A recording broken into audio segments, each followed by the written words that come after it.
We welcome you to Oklahoma City, OKC, where the C tonight stands for chilly, sub-50-degree temperatures. You can see some of the Hardy are out at historic Taft Stadium. OKC Energy FC 1-4-0, St. Louis FC 2-1-2. And a great evening, everybody. Along with Sam Stockley, I'm Ken Levicka. We're looking forward to seeing this one tonight in rainy conditions. St. Louis FC, Sam, comes into tonight with one of the stingiest defenses in the USL. They're fifth in goals conceded, and look at that number. They've allowed just one goal in the last 300 minutes. Yeah, St. Louis have got to be feeling very confident going into this game with their clean sheet record at the minute. There's been a few changes in the back line with Barden moving into midfield, which we'll have a look at a little bit later on, but excited to see how this game develops.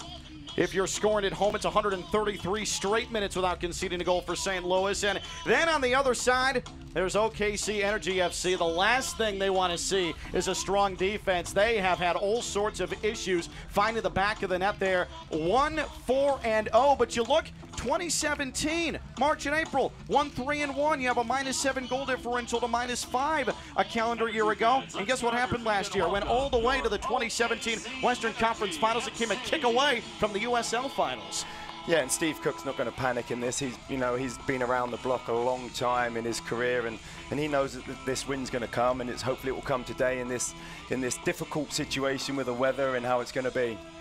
And so let's go ahead and take a glance at our players to watch. And there is the man you mentioned just moments ago, Jonathan Barden. Been so strong along that back four. 10 clearances, 11 tackles won this season. But he's in the midfield tonight. Yeah, he's in the midfield. And I imagine it will be next to Hilton as well. And I think that's purely because of Chavez, Guzman, and Barrel for OKC with their midfield. And that strong, Barrel's so good at dropping into that area that I think they see Barden with his legs and has an opportunity for him to get around and cause some problems. You see Barden last week with the assist on the only goal in the St. Louis victory over LA Galaxy. Joey Calistri finishing it off. And here is Oklahoma City, Jose Angulo. We haven't seen him at all this year, but he is our player to watch tonight for obvious reasons. He's fit, and this team can't score. And he is a goal scorer, so I'm sure that OKC can't wait for him to be able to come off the bench. And this always sets the scene for a player like Angulo to come in right at the end, last 15 minutes, and have an opportunity to maybe win the game. Oklahoma City will hope that Angulo can channel some of the magic that found the back of the net 15 times last year. OKC Energy FC, they need some goals. St. Louis FC, their winning magic so far has been not giving up any goals. St. Louis and OKC coming up next. It's the USL.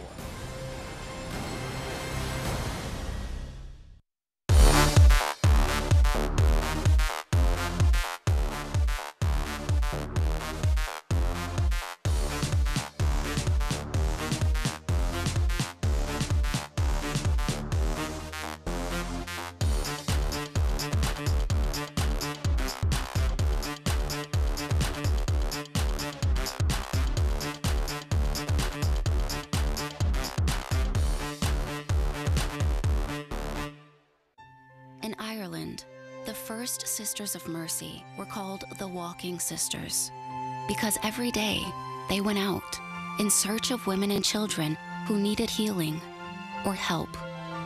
Mercy continues to answer the same call, dedicated to the health of every woman who comes to us for care. Mercy, in every era, your life is our life's work. Learn why we serve at mercy.net/legacy. Success is achieved through hard work, and many business owners work tirelessly for years to realize the dream of franchising their business. FFB partners with companies of all sizes every day and offers an extensive variety of treasury services. FFB will outline a plan just for you, help you streamline cash flow, and monitor your business transactions. Because we know you've got better things to do, like grow your business. FFB, we go where you go. I'd always wanted to get braces, always considered it, thought about it. You know, how long is this gonna take? Am I too old to do this? What am I gonna look like with braces on? With payment options and everything else, nothing's hindering me now, I just need to go ahead and do it. The staff, for one, is awesome. The doctor's great.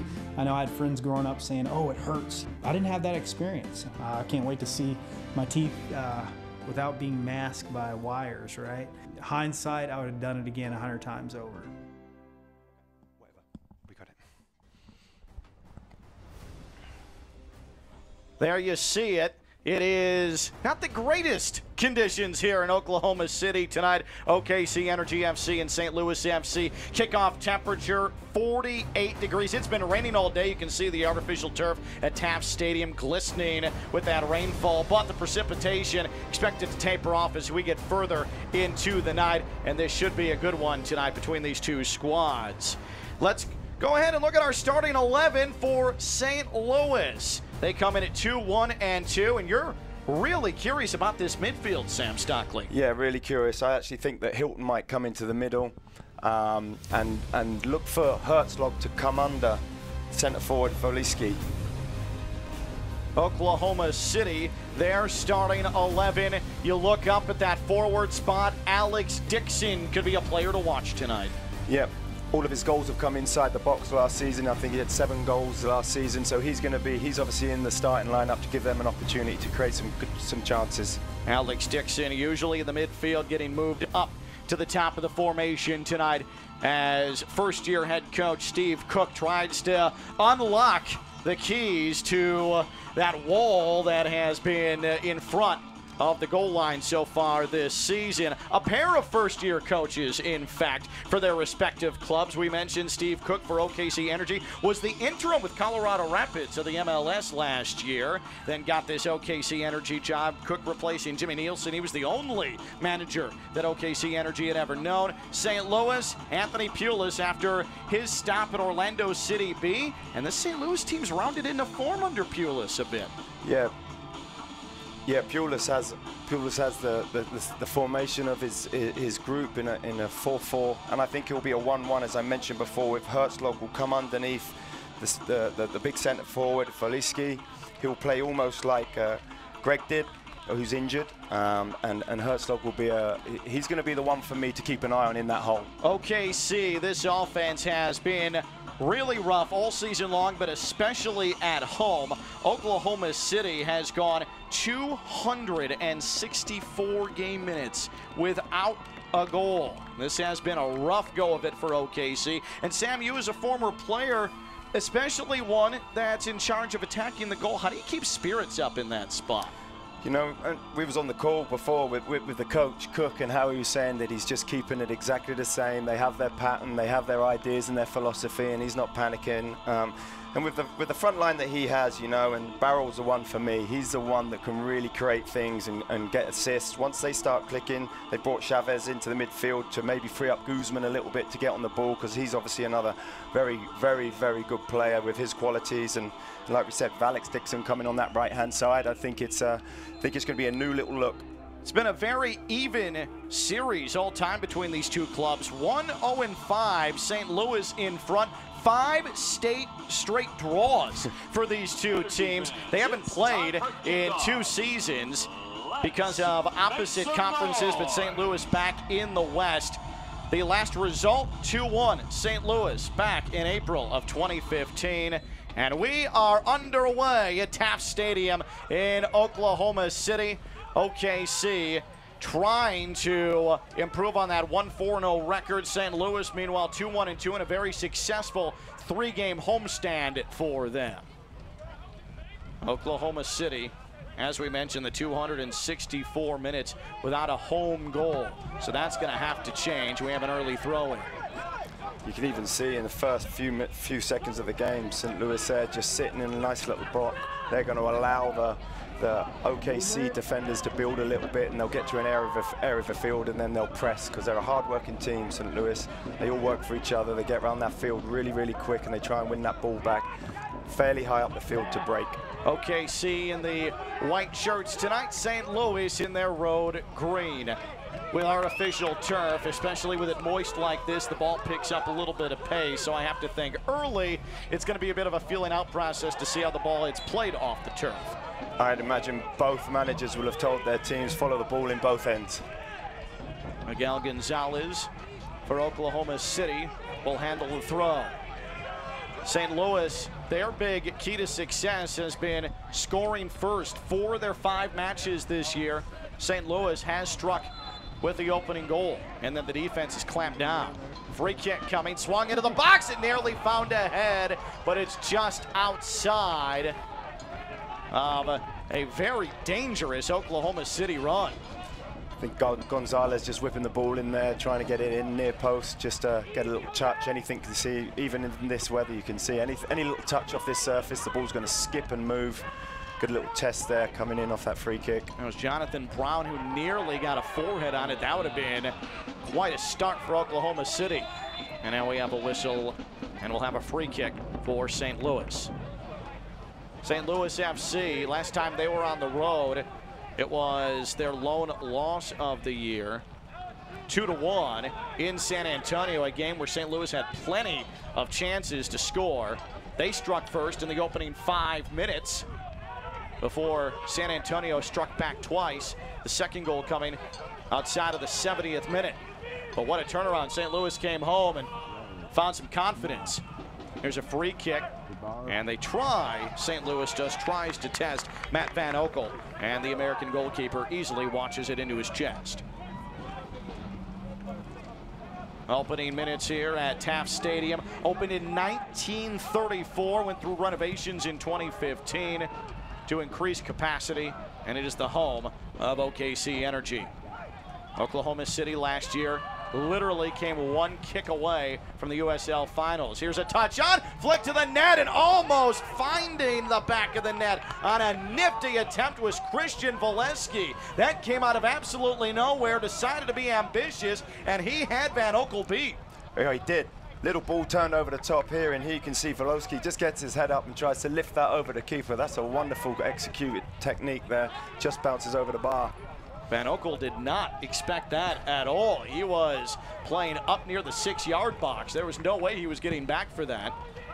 And he will feel fortunate as he punches that goal kick away. OKC will push it to the outside, trying to attack the wings. That's what their head coach Steve Cook was talking about earlier this week, but a dispossession at midfield. And we'll have a free kick. I found it interesting when we talked with Steve Cook earlier this week. He didn't like the P word, panic. He wanted nothing to do with that word, or what he called negative words. And he said, guys, no disrespect, but I'm not going to delve into negative words like that. We are just fine right now, and if you do that, that's when you start compounding the problem. No, I thought his interview was excellent in the way that he was talking about his team and how he has their system, and his training patterns haven't changed. He truly believes in the squad. He thinks that if he makes changes, it shows a sign of panic, which is mentioned. And I think, you know, that's an experienced manager there. He's been around the block before many times, and I think, you know, his whole growth mindset was unreal. We're about to have our first corner of the match. The ball headed across the byline, and we'll have an in-swinger with a left foot from Culbertson. So our first true opportunity for St. Louis. It'll come on a corner in the 5th minute. OKC Energy had a good chance in the opening 90 seconds of this one, but a nifty free kick from Miguel Gonzalez couldn't find the head of Jonathan Brown, and that was cleaned up by Fennelson. So here's Culbertson, and here comes the in-swinger. It's punched down by Van Oekel and cleared out into the corner, and this will be a throw-in for St. Louis FC. Yeah, great decision there from the goalkeeper. Real difficult, not at right height to come in and be able to catch that. Just tried to punch it. Ideally, we'd want to get that a little bit higher and out, but great test there to swing that straight in on the keeper. Herzog to throw in for St. Louis. Missed the game last week with injury. Back tonight, and the throw sent to the 6-yard box and headed away. But a poor pass, but a nice sliding defensive play by Kyle Highland, and it'll be another St. Louis throw-in. But now you're starting to see some of what has made St. Louis so dangerous early in matches, keeping the ball in the attacking third, probing. Yeah, you can see they set it up, the press early, and now they've got their whole block up there, and you can see this Herzog's trying to get the ball in the box. They're just testing OKC's defense in this first 6 minutes. OKC game to the task so far, and we will have now an OKC throw-in. Herzog can't believe it. He laid off the ball thinking that this was going to be another St. Louis throw-in. Instead, It goes to OKC. There is your kickoff temperature, 48 degrees. Still some light rain that's going to continue to taper off as the night goes on. Winds out of the north. I'm sure it feels real good on the face at 9 miles an hour in that 48-degree weather. And they're expecting the wind to increase, so that should be even more comfortable as the night goes on. You're from England. You know how these things go, Sam. I've played in lots of wind and rainy situations. I'm looking at these guys with gloves on and turf, but no, I take rain. When I was a player, I hated the wind. The wind was a real difficult one to manage. Here's Highland, the throw-in for OKC. OKC now is at 270 consecutive home minutes without a goal. And we still await a shot on goal tonight. Here's an OKC throw-in. We mentioned the 1-0-5 all-time for St. Louis. That's 5 straight draws between these two teams. 2-1. St. Louis back in April of 2015, knocked off OKC. Just looking there, Ken, at the setup of this, and you can really see Chavez and Guzman being the two holding midfielders that are going to sit in front of the back four and try and protect that. And then you have Barrel, who's got that space to roam around in between. But the problem is, if they sit too deep, Chavez and Guzman, then it's going to cause them a lot of problem, OKC, especially with the ability of Hilton and Barden getting on the ball in that area there. Looked like something was beginning to percolate there for OKC, but Alex Dixon, his touch failed him along that far touchline, and it goes for a St. Louis throw, and subsequently another throw on the way, making a foul and a free kick on the way for St. Louis. Anthony Pulis, St. Louis head coach, after the victory over LA Galaxy 2 on Saturday, said the first half was the best half of soccer that we've played all season long. He liked the tempo, he liked the aggressive nature in which they got towards the goal, and it did not result in a goal in the opening half. But as usually happens in soccer, second half starts and they're finally rewarded with that 47th minute goal from Joey Calistri on that picture-perfect cross from Jonathan Barden. But Anthony Pulis really happy with his team on that 3-game homestand, and he should be. Right now you've got a St. Louis team has never made the postseason in franchise history, and they're 10th in the West. So far, so good. They bounced back after a tough loss in San Antonio, and now they head with a lot of confidence back on the road to a struggling OKC squad. And Anthony Pulis is a real up-and-coming, manager. He's got a really good tactical brain. You can see his teams. He's starting to put his identity. It's only 6 games in, but he's starting to put his identity on the team and the way that they move the ball. They try to get it quick, but with quality, and they look to combine, and they love playing down these outsides with crosses getting in the box. Nobody home on that pass along that far touchline. The ball headed around, out of play. OKC with the throw in, and it's going to be handled by Richard Dixon. Dixon, you see him there. He has played every single minute of the season for OKC, one of only 3 players to do so. He was named to the Jamaican national team in 2015. Does not, though, have a cap. Now OKC is going to try and play it out of the back. Always a risky proposition with this slick turf. But OKC able to play it into the midfield where it's nearly dispossessed, and a foul against OKC. And this is going to be called, I believe, on Alex Dixon. Just in that build-up, even there, you can see Guzman trying to get between the players, trying to get on the ball. For OKC to have a success in this game, they've got to get Guzman and Chavez on the ball in that midfield area, and then they can release to the front players. And at the minute, with St. Louis the way they are, just pressing, it's really difficult for them. But 10 minutes in, it's been a good start for both sides. Ball's played back to Fennelson, the goalkeeper, and now St. Louis will try and work it from the back. Hasn't been a ton of flow to this match so far, and I would think as Van Oekel, that got away from him a little bit on the first touch. He had to hustle to punch that out of the box, but I've got to think the conditions play heavily right now into the lack of flow, but maybe something here for OKC. Perhaps a sustained opportunity. Here's Dixon, Alex Dixon trying to cross. Was there a touch by the defender? The answer is no, it's a goal kick. Not exactly what Alex Dixon wanted to do. Got absolutely nothing on that attempt. Looks like his foot slipped out from under him as he was trying to deliver. Yeah, it certainly did. But even with that, for me, I think that's good from Dixon. You know why? Because it gives him an opportunity to get at their left back, see what he is. Is he quick? Can he defend me? If not, then he's going to know for the rest of the game, I've got an opportunity to isolate myself here and get at the left back. Sean Reynolds and Fanuel Kavita are the right and left backs respectively for St. Louis FC.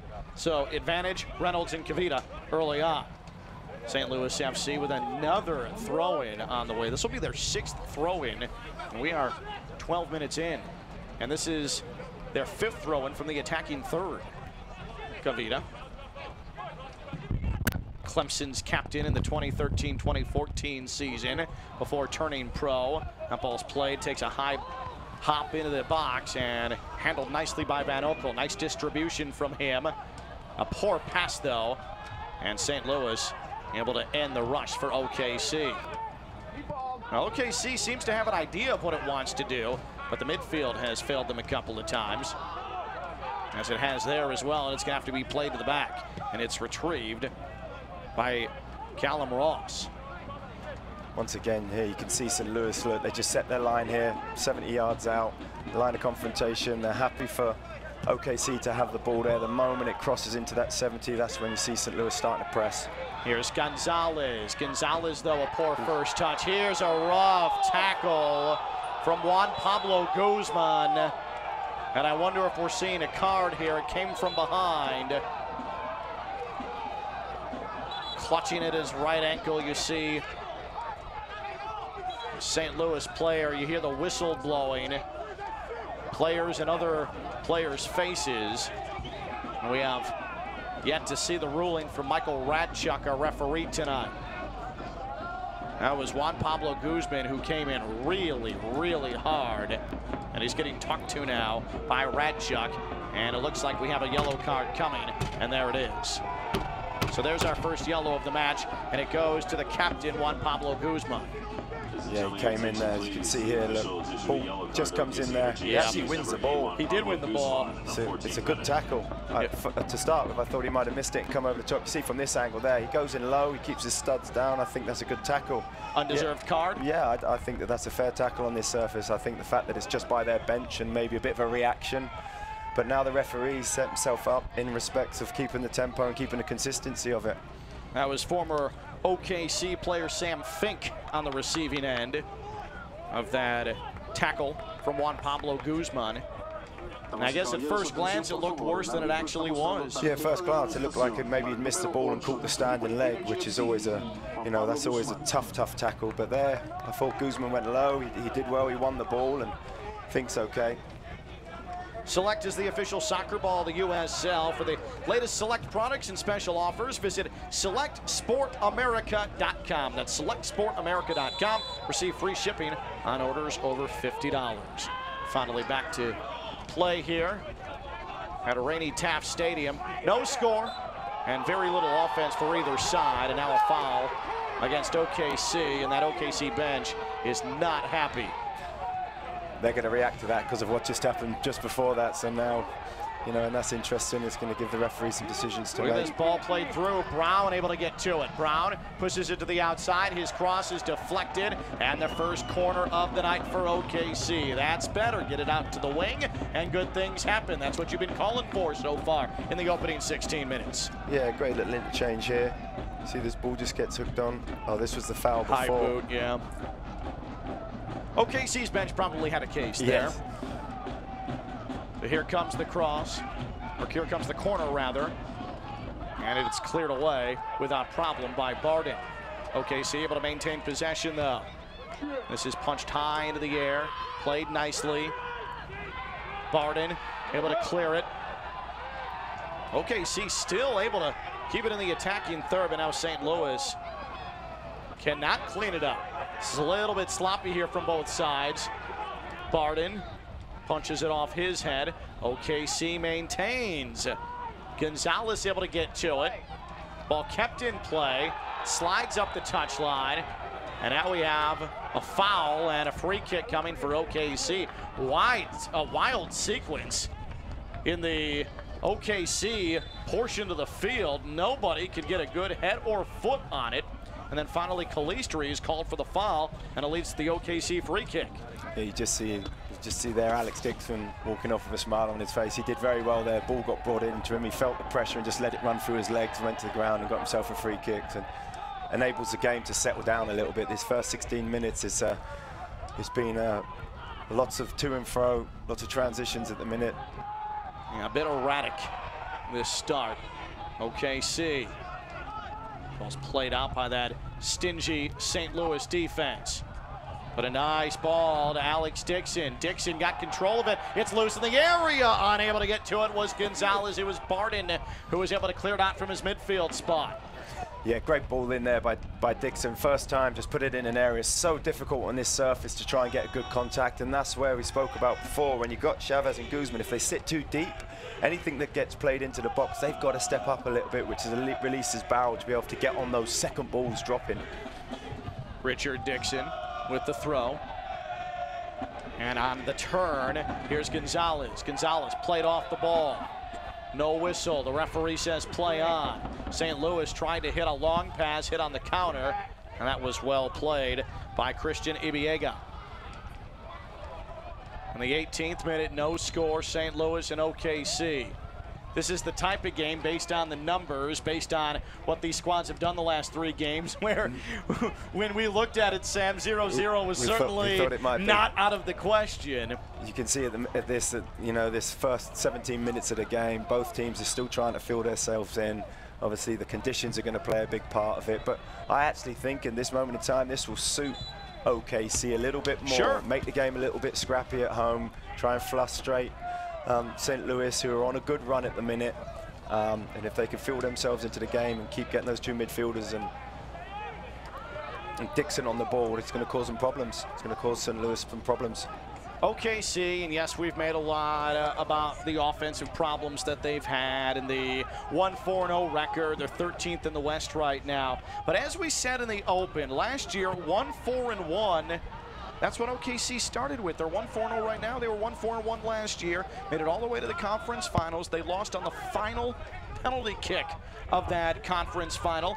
Going back to 2016, OKC was 1-1-4 and still made the playoffs. There are still several members of this OKC team that have been there for both runs into the postseason. They know exactly how to play their way out of this because they've experienced it firsthand. Yeah, they won't be panicking. You know, there's still a lot of football. There's still a lot of soccer to play, you know, and they've been here before.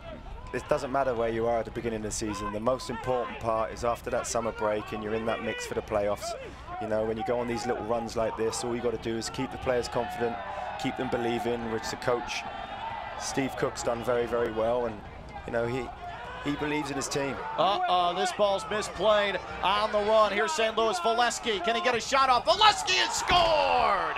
It took a high hop off the turf. Valesky got behind the defense and calm and collected. Valesky has St. Louis on top. They have scored first for the 5th time in 6 matches. Time of the goal in the 20th minute. Van Oekel did not stand a chance. And Valesky, who led St. Louis with 8 goals last season, tallies here to put St. Louis in front. Like you said, it was just a bad skip off here, and you can see the centre back coming across there, and I don't know why he delays. He should have just come in there and continued to keep Valesky pushed away on that right-hand side. But as you see him come across here, he comes in and then he slows him down, which allows the centre forward to take that touch away. It creates a perfect angle, and there you can see the goalkeeper there, Van Oekel, going mad at his centre back. I think he's just got to come across and keep pressing him, try and push him wide. And that was good composure from Valesky. Van Oekel was trying to cut off the angle, and Valesky easily, calmly pokes it inside the far post. And that's where we was just talking about it with OKC and how it started quite well and it would have suited them. But, you know, the trend of St. Louis in this first 20 minutes, they have been turning the ball over a little bit quick, release that pressure, turn it over for the centre forward, and they got caught there, ball watching with the ball over the top. And the way this is playing out now, you've got to think a desperate OKC team, unless they can equalize, and you see pushing and shoving and frustration all over the place. Jose Barrel went and retrieved that ball to set up this free kick after the foul. and he tried to push it up 15 yards closer to the goal than it should be. But I've got to think that the possibility of seeing Jose Angulo tonight becomes greater and greater every single minute that goes by. 100%. You know, if he's fit, or if he's 95% fit and can play 20, 25 minutes, he'll be in that second half, especially with the scoreline as it is. Miguel Gonzalez. This is a straight-on free kick. In the 22nd minute, Christian Valesky with our lone goal. He'll pop this in the box. A head is on it. It goes along the mouth of goal. It's kept in play by OKC. And now we have a whistle. Oh, and a player got ridden into the ad boards. That's Jonathan Brown, who went crashing into the advertisements behind the byline. And you see the OKC players asking Michael Radchek for some sort of decision, some punishment for St. Louis. Be interesting to see with him stopping the game here how he's going to restart it. And he's clutching at his left ankle, and now Radchuk makes the walk. OKC is hoping that this is a walk to produce a card, and I don't think Radchuk has any designs. Well, let's see what happened here with this collision. There's a shoulder lower. There was contact. And for St. Louis, that was Jonathan Barden who made the initial contact. I'm not sure, though, if it was enough to warrant any sort of punishment, and Jonathan Brown's momentum carried him into those ad boards. It certainly looks bad, though. That's quite a collision into the advertisements. No, I totally agree with you. I think, obviously, Brown got the tough end of that, but that's two players competing for the ball. He is limping like heavily. I said, Barden's just trying to keep it so it doesn't go out for a corner, and he's hooked his foot around it. His momentum's pushed him through the boards. So we'll see here about Jonathan Brown starting at the top of this OKC formation tonight. And that may very well expedite the process of us seeing Angulo as well. And just before that, the ball into the box, the free kick and the header across. You know, there's a wonderful header across and no one following in. OKC showed a little something there, but pretty much a microcosm of OKC season, the way St. Louis scored their first goal in a bad hop off the turf, and it freed Valesky to march straight in on goal and beat Van Oekel. St. Louis back in the attacking third, up 1-0, 24th minute. They try to play it in. That was deflected by Highland, and he clears away for OKC, but St. Louis able to corral in the midfield. And back onto the pitch comes Jonathan Brown. He's not limping too badly on that ankle, it doesn't appear. He's trying to hop. You see number 17 there to the left of that center box. So Brown working out that ankle, and looks like he's good to go. Now a bad play by the defense, and that was a dangerous play. And we have a foul and a free kick coming for St. Louis. Flying in was Callum Ross, and he took out the goal scorer Valesky. And it didn't look like he was fully on the turf. Yeah, that is a dangerous tackle. He came flying out there just trying to get that touch on it. There you can see, look, just nicks it past him there and catches him. Almost a hip check. Yep. And that was indeed Callum Ross. There you see Valesky. He appears to be okay. This is going to be a free kick from a dangerous area for St. Louis FC. Already up 1-0. And you wonder if St. Louis is going to try and give it a go here from about 40 yards. Yeah, and a wonderful opportunity, especially with the turf. Just get this just a dip just in front of the keeper. Anything that hits the surface, you have to follow in here. Radchuk, the referee, backs up. There's the whistle. You see OKC has set up their wall. It'll be Lewis Hilton, right foot, took a deflection, and this will go for a corner for St. Louis. Van Oekel suddenly had to retreat towards that far post. It was up and over, much to his delight. Much to his delight. There was nothing he could have done about that. That was going in the complete opposite corner. So here comes another St. Louis corner. Cold and rainy Oklahoma City. The Midwest can't catch a break with this cold, rainy, couple of weeks ago, snowy weather. Here's the in-swinger. That is not the greatest corner. It did fall to the turf, but it's out of play off of St. Louis, and it goes for a goal kick. Yeah, like disappointing corner there. Wonderful opportunity to swing that right in under the bar with the weather again. Tess Van Oekel, and obviously tried to hit that back post and just a little bit too far. Reminder that Energy FC's next home match is Saturday, May 5th against rival Swope Park Rangers. This is the first meeting since Swope defeated Energy FC in a dramatic penalty shootout in the 2017 Western Conference Finals. For more info about becoming an Energy FC member, bringing a grip to a match, or single game tickets, call 235-KICK. That's 235-KICK. And speaking of kick, it was Brown who got kicked, and there's a foul. Yeah, he still looks like he's carrying a bit of a... So here is what has caused Brown to limp. Oof. Yeah, you can see the feet just get caught. Nothing too crazy in that foul, but you can see Barden in the mix again. Saying he got the ball, but again, Brown gets up from that a little bit slow, still maybe carrying something from that injury into the boards. Miguel Gonzalez with his right foot punches it to the top of the box, headed up in the air. It's loose at the mouth of the box. Now it's going to be headed away. It was Dakers who got his head on it. St. Louis nearly was on a run out. Now the ball is going to be pinballed and sent to the outside. Can Dixon get there? Yes, he can. Look at the speed, but the flag is up. And that's where OKC have to be so careful. Any free kick, anything that they have in their attack in third, they've got to be switched on at the back, because you can see St. Louis straight away trying to win the ball, quick counter. They're going to hit Volosky long, or they'll try and hit his feet, and then they'll counter from that quick.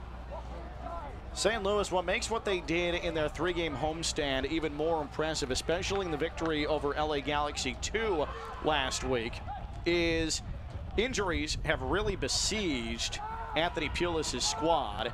This ball's played to the back, trying to push it back to the goalkeeper Van Oekel, which they do, and he'll punch it out with a left foot. But 4 starters missed action last week, and you had only 1 substitution that Pulis used last week.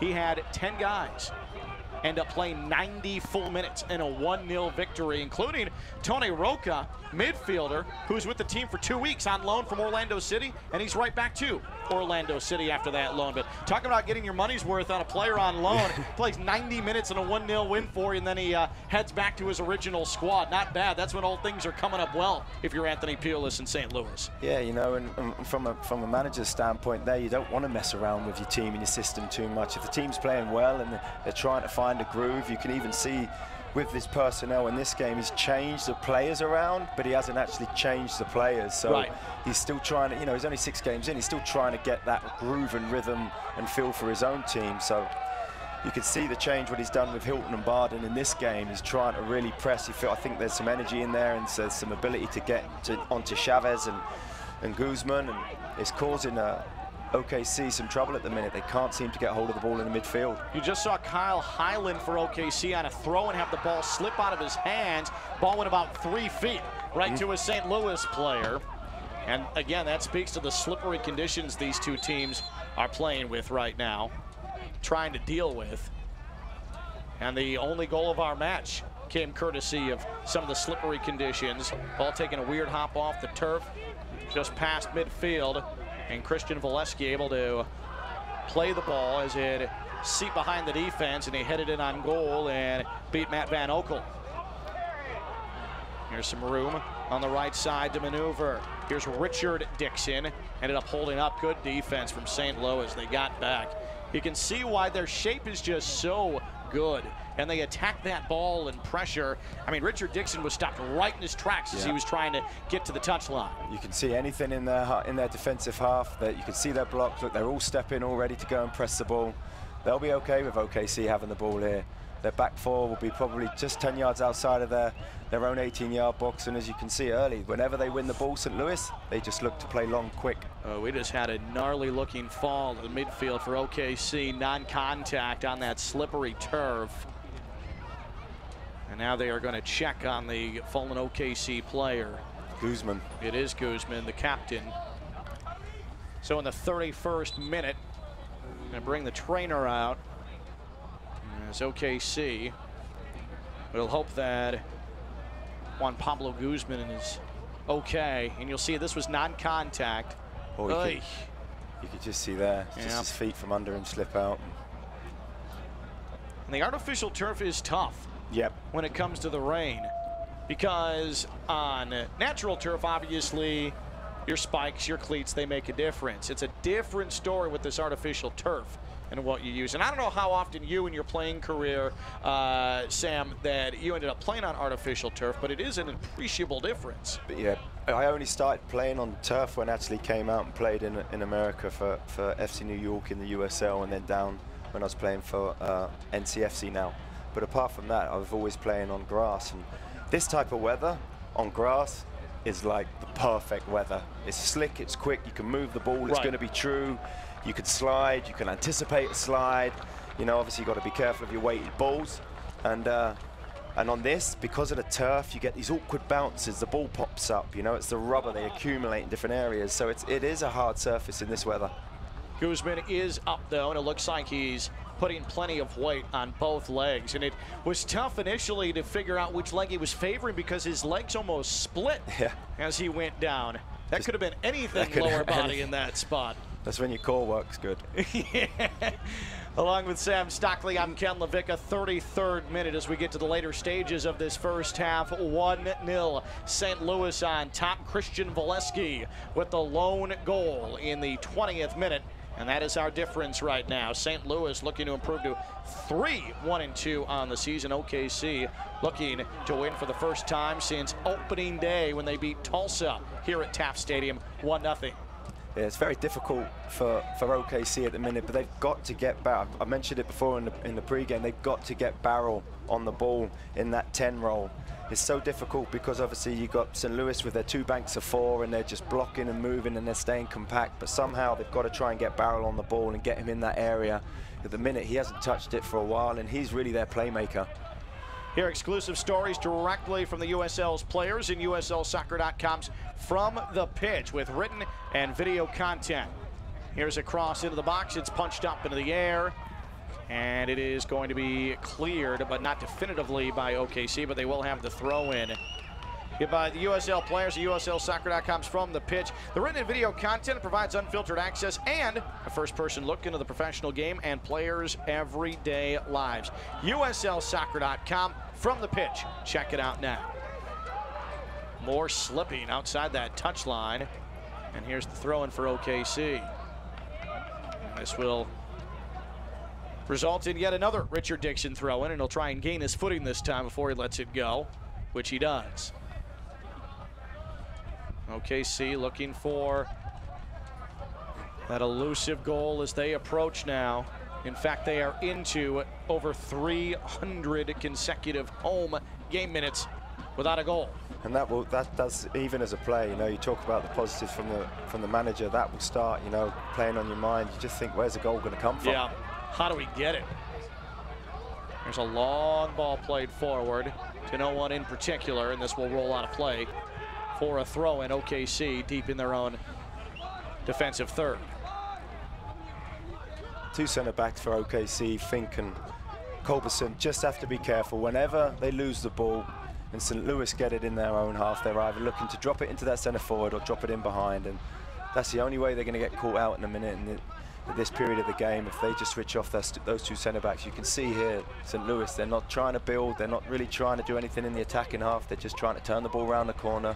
Valesky, a nifty touch, but played off well. That was good defensive work from OKC. That was well done by Kyle Highland. And now a foul and a free kick. Can OKC develop something off this as they push forward? They send into the box. Nice little touch to Alex Dixon, the flick on. Dixon, can he control it? He does! And he took a shot at it. It goes off the side of the goal. Dixon with that quick release. Didn't have a great angle, but he at least made Fendelson think about it. It was lovely. Great little build-up play. Ball gets played into the center forward, or I think it was 10, maybe, I think it was Barrel who just flips it. Barrel, that's what we're talking about. If we get it into his feet, he's so clever. He just flicks it around the corner. Alex Dixon knows it's coming, doesn't need to change his stride, takes a little touch and tries to hit it. You see Guzman coming off here. He must have pulled his groin. Yep. So Guzman, who we saw hit the turf, non-contact, his leg split out from under him on that slippery surface, and it appears as if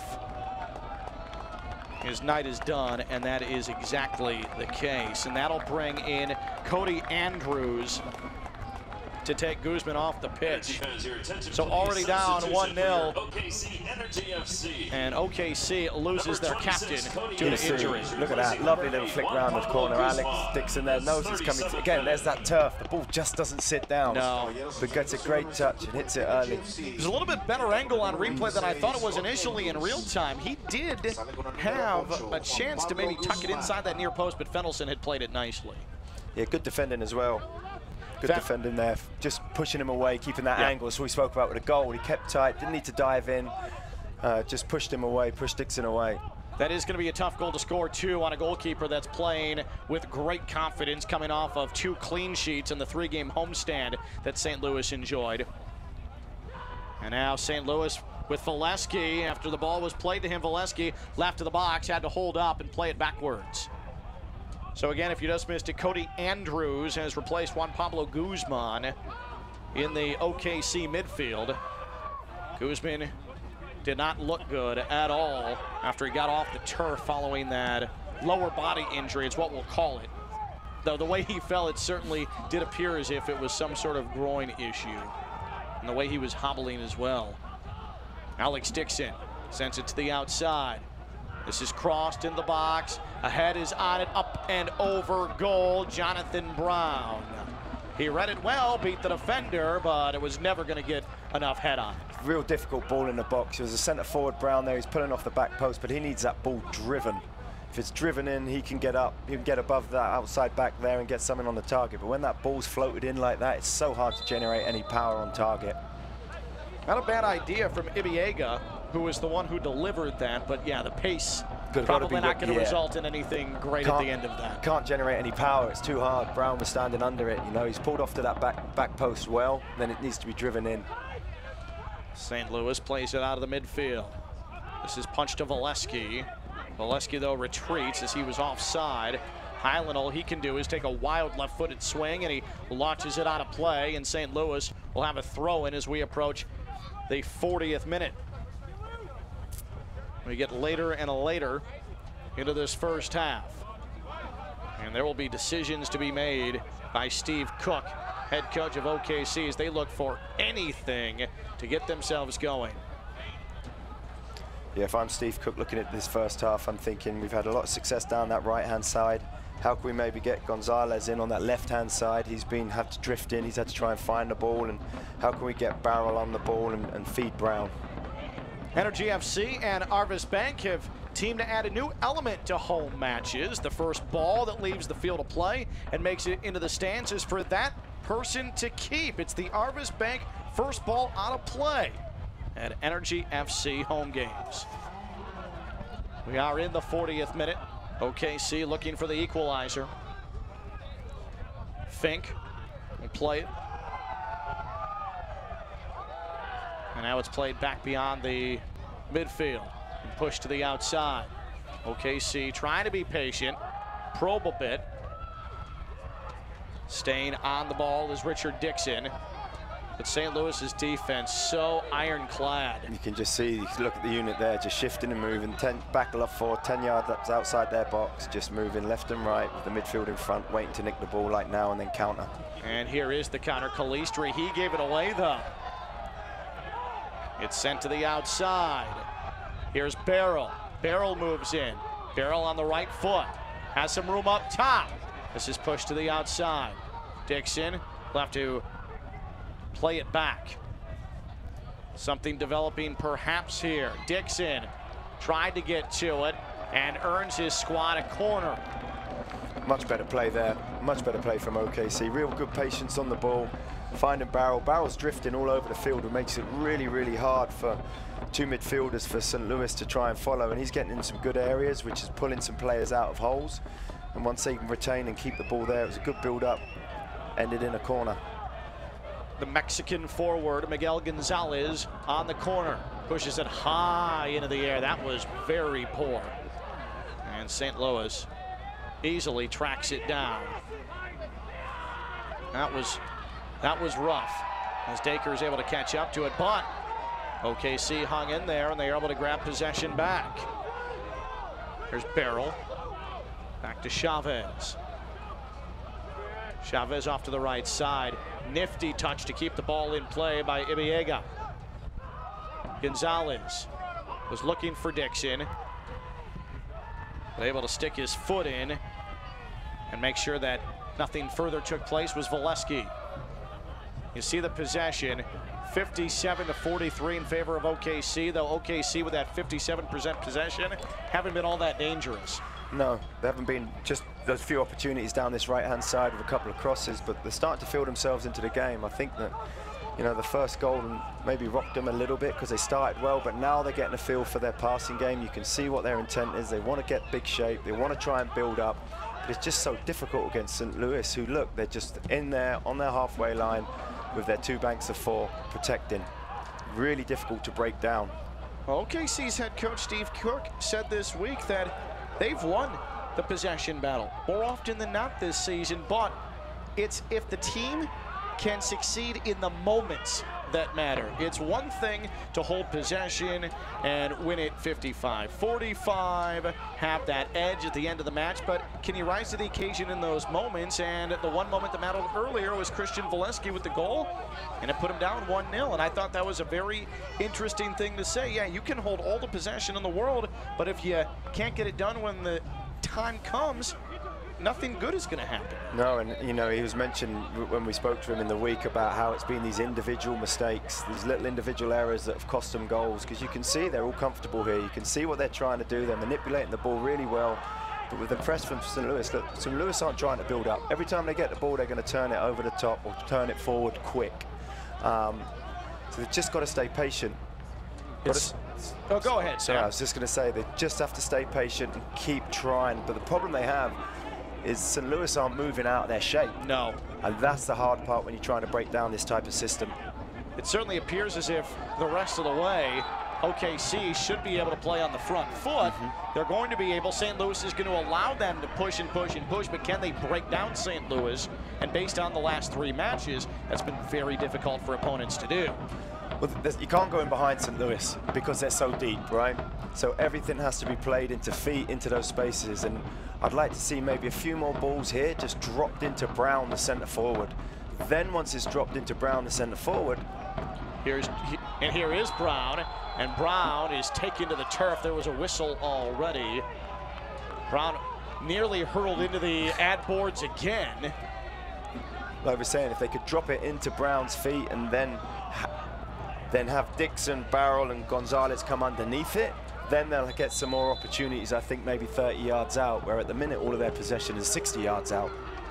The Energy FC gold card, as you see the replay here, Brown committing the foul. The Energy FC gold card, a benefit for season seat members that earns them discounts at several metro area locations like Terry Parker Solutions, Mama Rita's, and Buffalo Wild Wings on Northwest Expressway. To learn more, visit energyfc.com/gold. That's energyfc.com/gold. 45th minute. We'll have an update on our stoppage time in just a moment, and we are anticipating 3 minutes of added time to this first half. There's a handball not called. Now it is called, and it'll be an OKC free kick. Rolled up the arm of Valesky. So as you can see, the rain has ceased, and that's supposed to be the case for the rest of the night, but it's supposed to get windy. Gusts up to 20 miles an hour, as they can do at times. Central Oklahoma. We do have a light mist, it appears. Refreshing if it wasn't 48 degrees. Van Oekel able to retrieve to the right of the box, and there is the confirmation of 3 minutes. Ball bounces free in the midfield, and it is skied high into the air by Barden. We have a player down for St. Louis. That was Dakers. He was able to get back up. Ball's played into the middle. St. Louis did such a good job pursuing, but this is played to the feet of Barrel, but we have a whistle, and there is a foul as Calistri hit the deck, and a yellow is shown. That is shown to Justin Chavez. Gentlemen, your attention, please. The officials issued a yellow card to OKC Energy FC's number 13. He's just backing the ball up there, Chavez. The ball gets dropped into Brown here, lays it off, and he comes in just a little bit late. Definite foul. Looks, you know, looks worse than it is in slow motion because of the stamp. It's a sore one on his toe, but he's just trying to follow the ball up and get that second ball, and I think that's a better way for them. With the press coming so hard from St. Louis, if they can bounce it into midfield and then miss out that midfield and hit forward, then they can break that initial pressure from Barden and Hilton, who are doing such a good job in there, working really, really hard just to keep screening anything into the front player of OKC, Brown's feet. Chavez picks up OKC's second yellow of the match. The first yellow was offered to Juan Pablo Guzman, who has since left the game with an injury. And another OKC foul leading to St. Louis possession as we tick down to about 90 seconds left in the official stoppage time. Barden will just play it back. St. Louis certainly comfortable with their 1-0 lead heading to the locker room, it appears. Hilton trying to send it to Calistri. Coming up to punch the ball out of play was Ibeagha. I think there's something rewarding about a 1-0, you know, holding on to a 1-0 away from home when everything's against you and you can protect that lead. That looked like a little late challenge which hit him in his face there. Well, you can see the frustration for OKC. Another foul is called. Alex Dixon took Barden to the turf, and then you had Ibeagha just fire the ball into the stands, and I don't think the referee saw that. Michael Radchuk, who had his back turned. We're now in the closing moments of the first half. OKC's frustration is at a boil right now. This free kick, a touch on it, but this will be a goal kick and could be the very last kick of the half. Yeah, I'm sure head coach Steve Cook will want to get his OKC players in there, just tell them to just relax. We've still got another 45 minutes. You know, they've only really had one attack where we made our individual error again, but we can get back into this game if we continue to keep our cool and move that ball in through, you know, between the lines. And that is indeed the end of the half. Van Oekel fires it across the touchline. The whistle blows thanks to Michael Radchuk. And we do go to halftime with St. Louis leading OKC 1-0. Briefly, Sam Stockley, what did you see from St. Louis FC that you liked? Well, you could see that their defensive unit as a team, they're very good shifting and moving. They're trying to spoil the game and making it really difficult for OKC, and you can see the frustration from OKC in that 45 minutes. There you see the goal scorer, Christian Voleski, in the 20th minute, got behind the OKC Energy defense, and he was able to eat Matt Van Oekel to that far post. It's been rainy, it's been cold, but St. Louis FC, they found the offense. Now they're trying to hang on. It's St. Louis 1, OKC Energy 0. We start the halftime show after this. You're watching the USL. In Ireland, the first Sisters of Mercy were called the Walking Sisters because every day they went out in search of women and children who needed healing or help. Mercy continues to answer the same call, dedicated to the health of every woman who comes to us for care. Mercy, in every era, your life is our life's work. Learn why we serve at mercy.net/legacy. Before the celebration, before the projections. Wait, those are the projections? Before you changed course. Again. Before the late nights, long shots, and leaps of faith. Before it was a startup, it was just an idea. And then everything changed. Cox Business. We're making the connections that change everything. Success is achieved through hard work, and many business owners work tirelessly for years to realize the dream of franchising their business. FFB partners with companies of all sizes every day and offers an extensive variety of treasury services. FFB will outline a plan just for you, help you streamline cash flow, and monitor your business transactions. Because we know you've got better things to do, like grow your business. FFB, we go where you go. I'd always wanted to get braces, always considered it, thought about it. You know, how long is this gonna take? Am I too old to do this? What am I gonna look like with braces on, with payment options and everything else? Nothing's hindering me now, I just need to go ahead and do it. The staff, for one, is awesome. The doctor's great. I know I had friends growing up saying, oh, it hurts. I didn't have that experience. I can't wait to see my teeth without being masked by wires, right? Hindsight, I would have done it again 100 times over. Way to go, at the half here at Taft Stadium, it is St. Louis FC 1, OKC Energy FC 0. St. Louis looking for a road victory. Soccer is known as the world's game for several reasons, and one of those reasons, the various locales that players call home. This season, Energy FC has 3 players from the African nation of Ghana. That brings the number of countries represented on the roster to 11. Energy FC digital reporter Brent Skarkey introduces you to Joe Ajay to tell his fascinating story. He's big and strong and brand new to the States. Meet Joseph Ajay. The 6'2", 22-year-old, his first year in Oklahoma City and in the United States. He's brand new to America, he's brand new to this team, and he's got probably a lot of things going on in his head right now that in addition to soccer and learning about us, but he's been exemplary in his attitude and his work rate, and he's just been a great teammate to the guys. So for Joe, I wish him nothing but the best this season because I think he's truly a great professional who deserves it. Joe most recently played in the South African Premier League. In 2015, he was part of the U20 World Cup team from his native Ghana. His size is hard to miss. Pair him with Ibiaga and Cody Andrews, and the Energy have one of the tallest and strongest back lines in the league. Intelligent, very aggressive. I'm a new player. I just signed to this club, and I think everything is going on well. The communication between me and Ibiaga and Cody has been great so far. He's strong in the air, he's quick, likes to play out of the back, and good defender, you know, hard to beat. So I think he'll be a great asset for the team. I had always wanted to play in the US, and I think my dreams have come true, so I'm very happy. So be on the lookout for the big defender from Ghana. You know opposing forwards will be. For Energy FC TV, I'm Brent Skarkey. Thank you, Brent. Good look at Joe Ajay. 1-0 St. Louis on top of OKC Energy. More halftime after this. You're watching the USL. As well as the distance between them. Welcome to the 4th episode of The Breakdown. Once again, I've handpicked my plays of the week, and I hope you guys enjoy it. Ball sent in.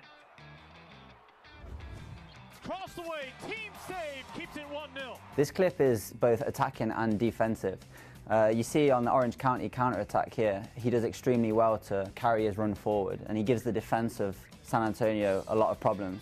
And then if you flip it now and you look at his recovery run, it's fantastic. You know, he tracks the immediate run of the attacker, and then he follows it through and continues to back up his keeper on the line. And it's a fantastic goal line clearance, and it keeps them in the game after 60 minutes. Out. Back to Sorry. Chip toward the back post. Felix Jacob and an early goal for S2. The reason I've picked this clip is not just the finish and the header, but also if you watch Sarri's assist. He backs up his winger here and he creates himself an extremely good angle to give that cross. And technically it's an extremely tough pass to make. When the ball's coming at you and you've got to give a 90-degree angle on it and cross it at the back post, it's extremely difficult because you have to think about all sorts at that stage. You have to think about the keeper coming to catch it, but then also giving the loft to get it over the defender and down. And it's a fantastic assist, and that's the reason it's in my play of the week. For O-line, Von Williams. Stepped up big, his number was called. Look at this, perfectly timed. It's Sunni Saad. Saad lines him up. Sunni Saad's goal for Indy 11, for me, was created purely by Iosi's pass here. When the ball's played into Iosi, he takes a couple steps back, and that gives him the opportunity to get his head up and see Saad's movement. And it's a fantastic driven pass over the defence, and it's a fantastic finish into the corner with good disguise. Stability in terms of paying so that players from the Caribbean, players from South America. This clip is one of my favourite ones. The athletic trainer for St. Louis, is just so casual with it. I mean, he takes it out the air one-handed as if he's not done anything about it. And you know, he's caught it, and throw back, just dead casual. And I think he's amazed every single player on the bench, including all his players. So as you can see from the breakdown this week, it's not just players that get on, it's also athletic trainers. So keep that in mind for future games. I hope you've enjoyed my hand-picked plays from the week on the 4th episode of the Breakdown. And I look forward to seeing you next week. That was a good edition of the Breakdown. Let's take a look at some USL news and notes. 6 unbeatens remain in the USL. No unbeaten team took a loss last week. Pittsburgh, the last not to concede a goal. So 6 unbeatens. Then you have the 2 perfect marks. Louisville City, the defending champs. Real Monarchs SLC. They're off to 4-0 starts. They're chasing the modern record in the USL. And that ESPN national broadcast schedule is underway. Wednesday, it was Sacramento over Colorado 2-1. On Friday, Las Vegas against San Antonio. That is on ESPN 3. Talked about undefeated team Sam Stockley in the Western Conference. We talked about Real Monarchs, SLC. There's the Sacramento Republic FC, 4-0-2. Las Vegas Lights FC, 2-0-2. Those squads still going strong, but team we're doing tonight, St. Louis, 2-1-2. They're right there too. Yes, they are, and they've put in a very stalwart first half. You know, their game plan is to sit in, soak up any pressure from OKC, and then hit them quick on a break with a direct ball over the top or a ball into the front man. Beliski. The ESPN schedule for the USL. You have the game we just mentioned, Las Vegas Lights FC, San Antonio FC. Then on May 2nd, Indy 11 and FC Cincinnati. 1 week later on the 9th, Fresno FC, Rio Grande Valley. And then at the tail end of May, the 30th, St. Louis FC. Team we have here tonight, Phoenix Rising FC as well. And then on June 13th, FC Cincinnati and Bethlehem Steel. Those are your upcoming ESPN USL games. 1-0, St. Louis leads at halftime over OKC Energy FC. Back after this, it's the USL.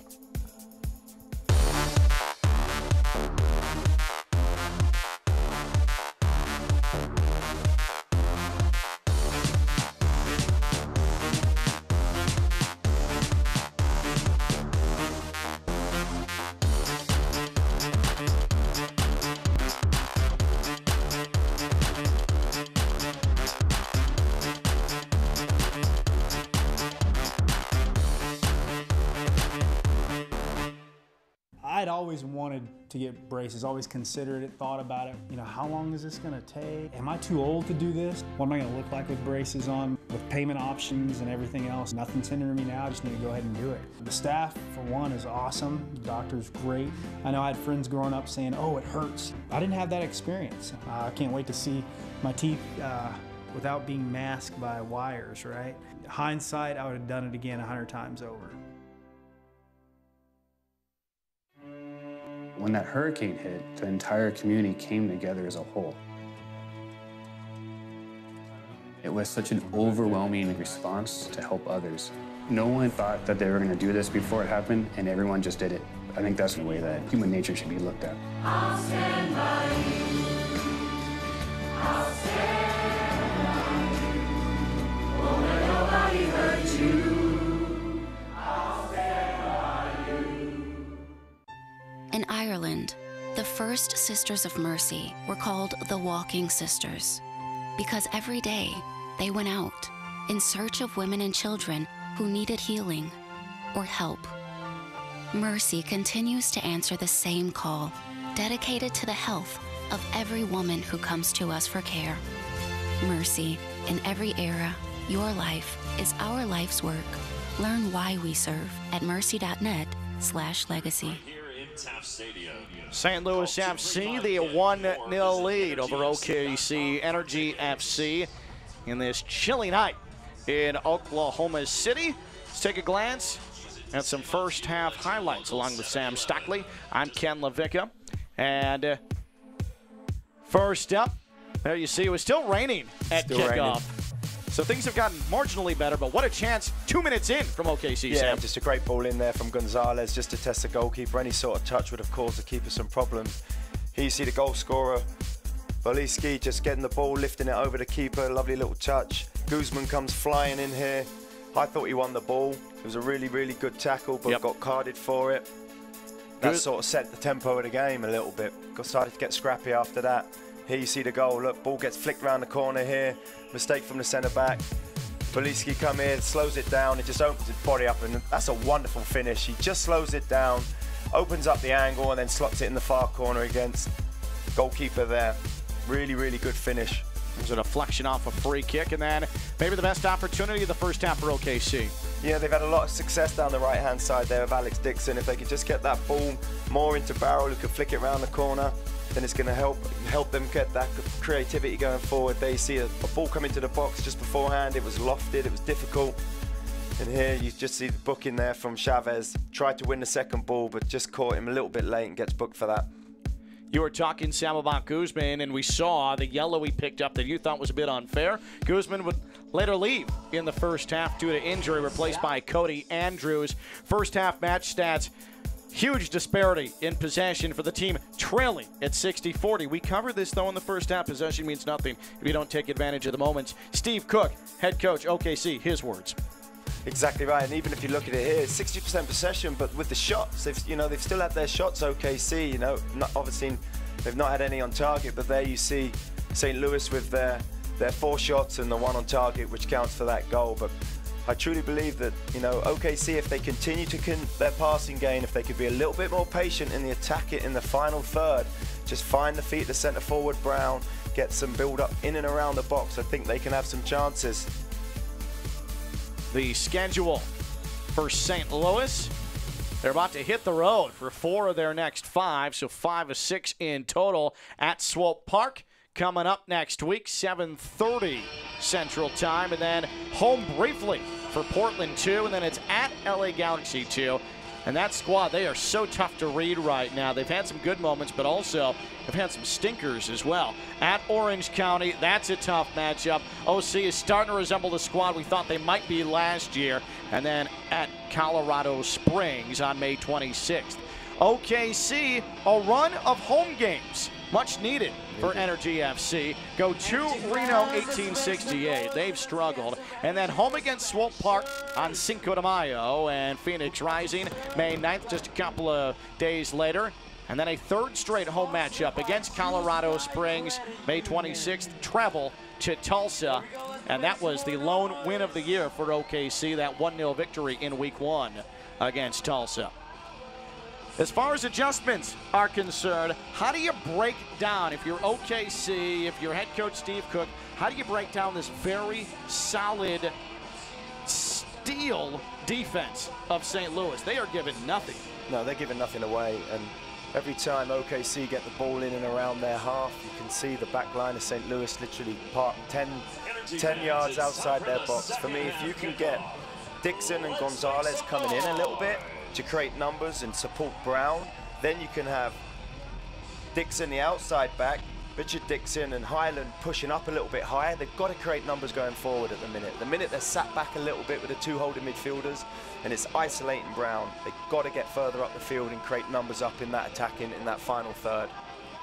And Steve Cook's job has been made more difficult by having to replace Guzman in the first half. So he's down to 2 substitutions in the final 45 and likely 45 and change. Meanwhile, St. Louis, Anthony Pulis, he showed last week he could care less about using substitutions. Only 1 with a shorthanded squad at a 1-0 victory over LA Galaxy 2. So we'll see what Pulis has in store tonight, though. You wonder if because of the conditions he'd be perhaps more prone to use a substitution this evening. But hey, if it works, why not? Why would you change it up?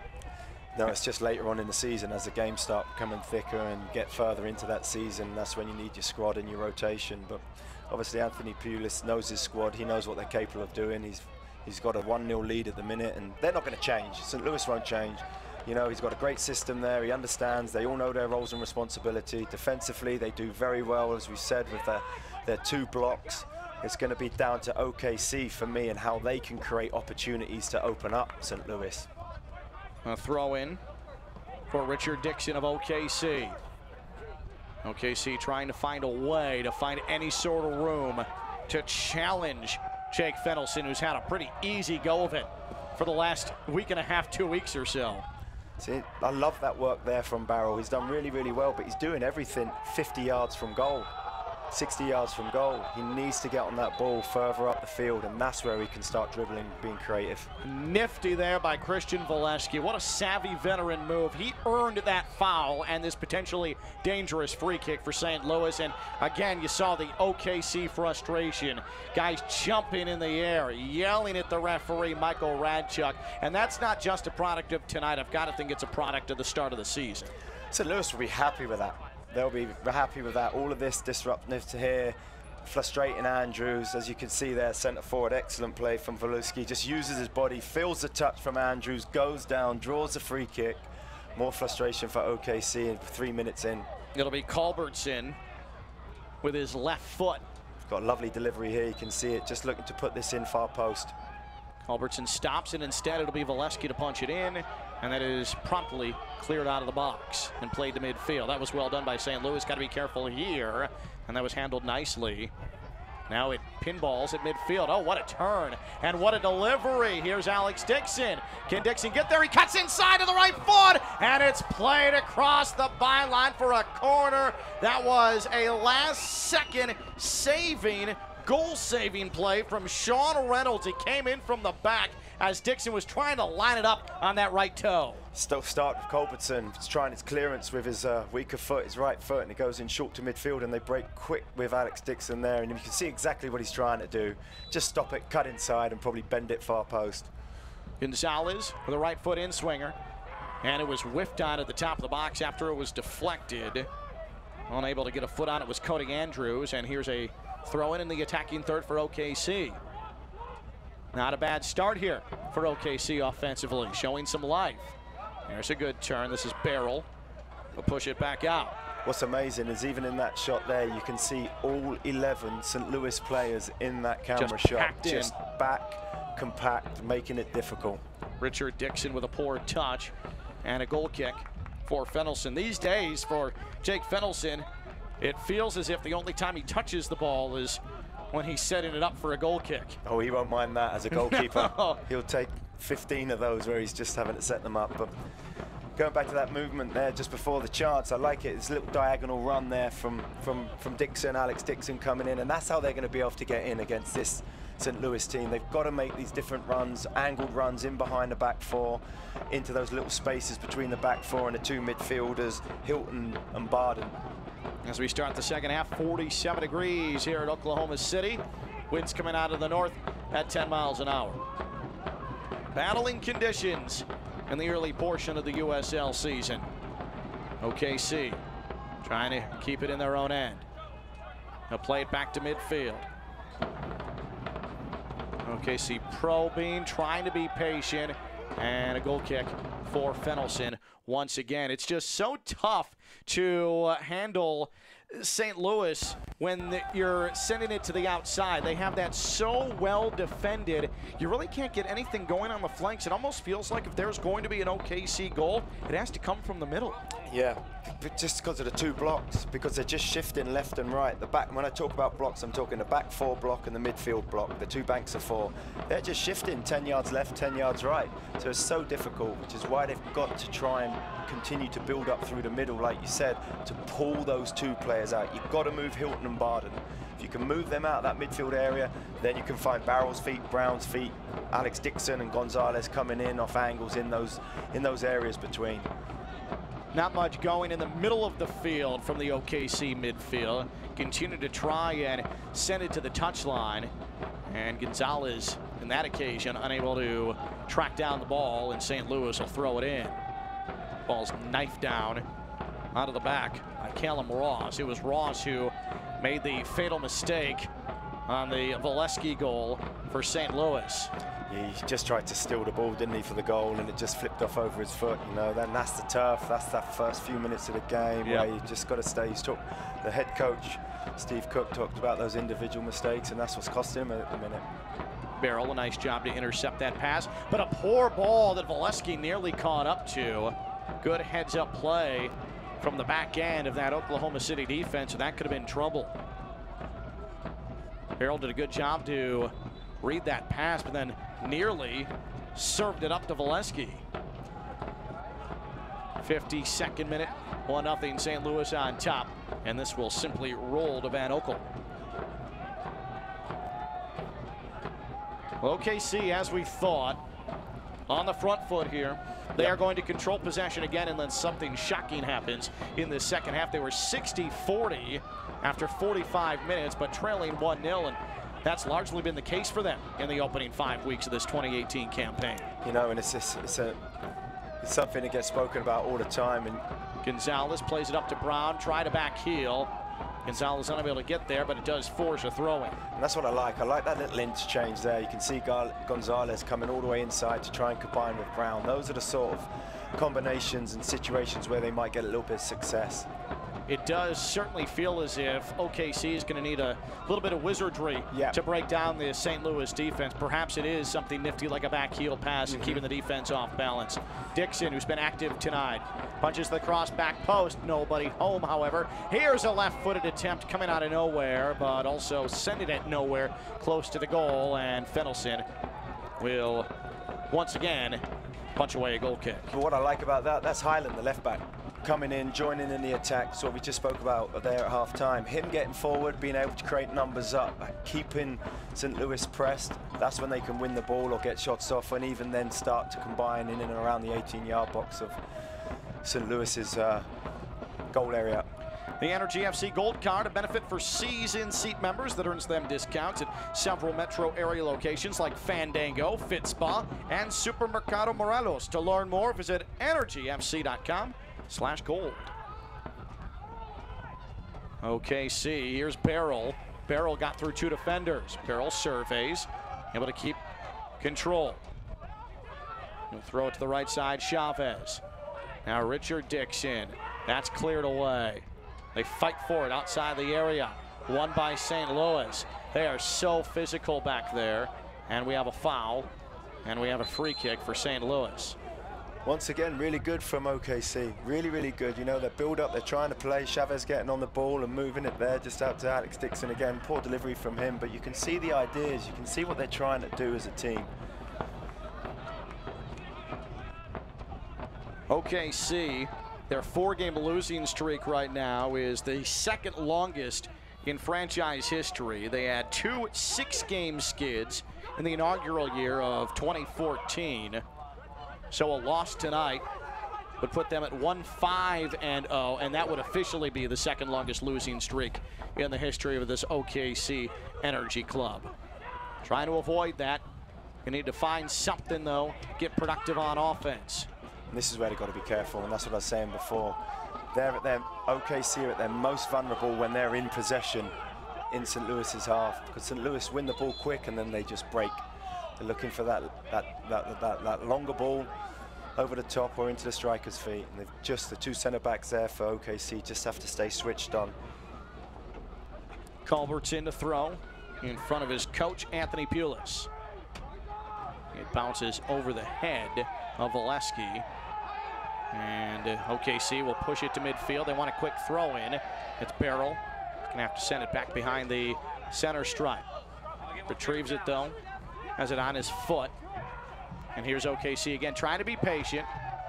Trying to play it back now and build from the back. And you can see there, it looks like Steve Clark, I beg your pardon, sorry, yes, Steve Cook with his team talk. He must have said to them, hey, you're playing well.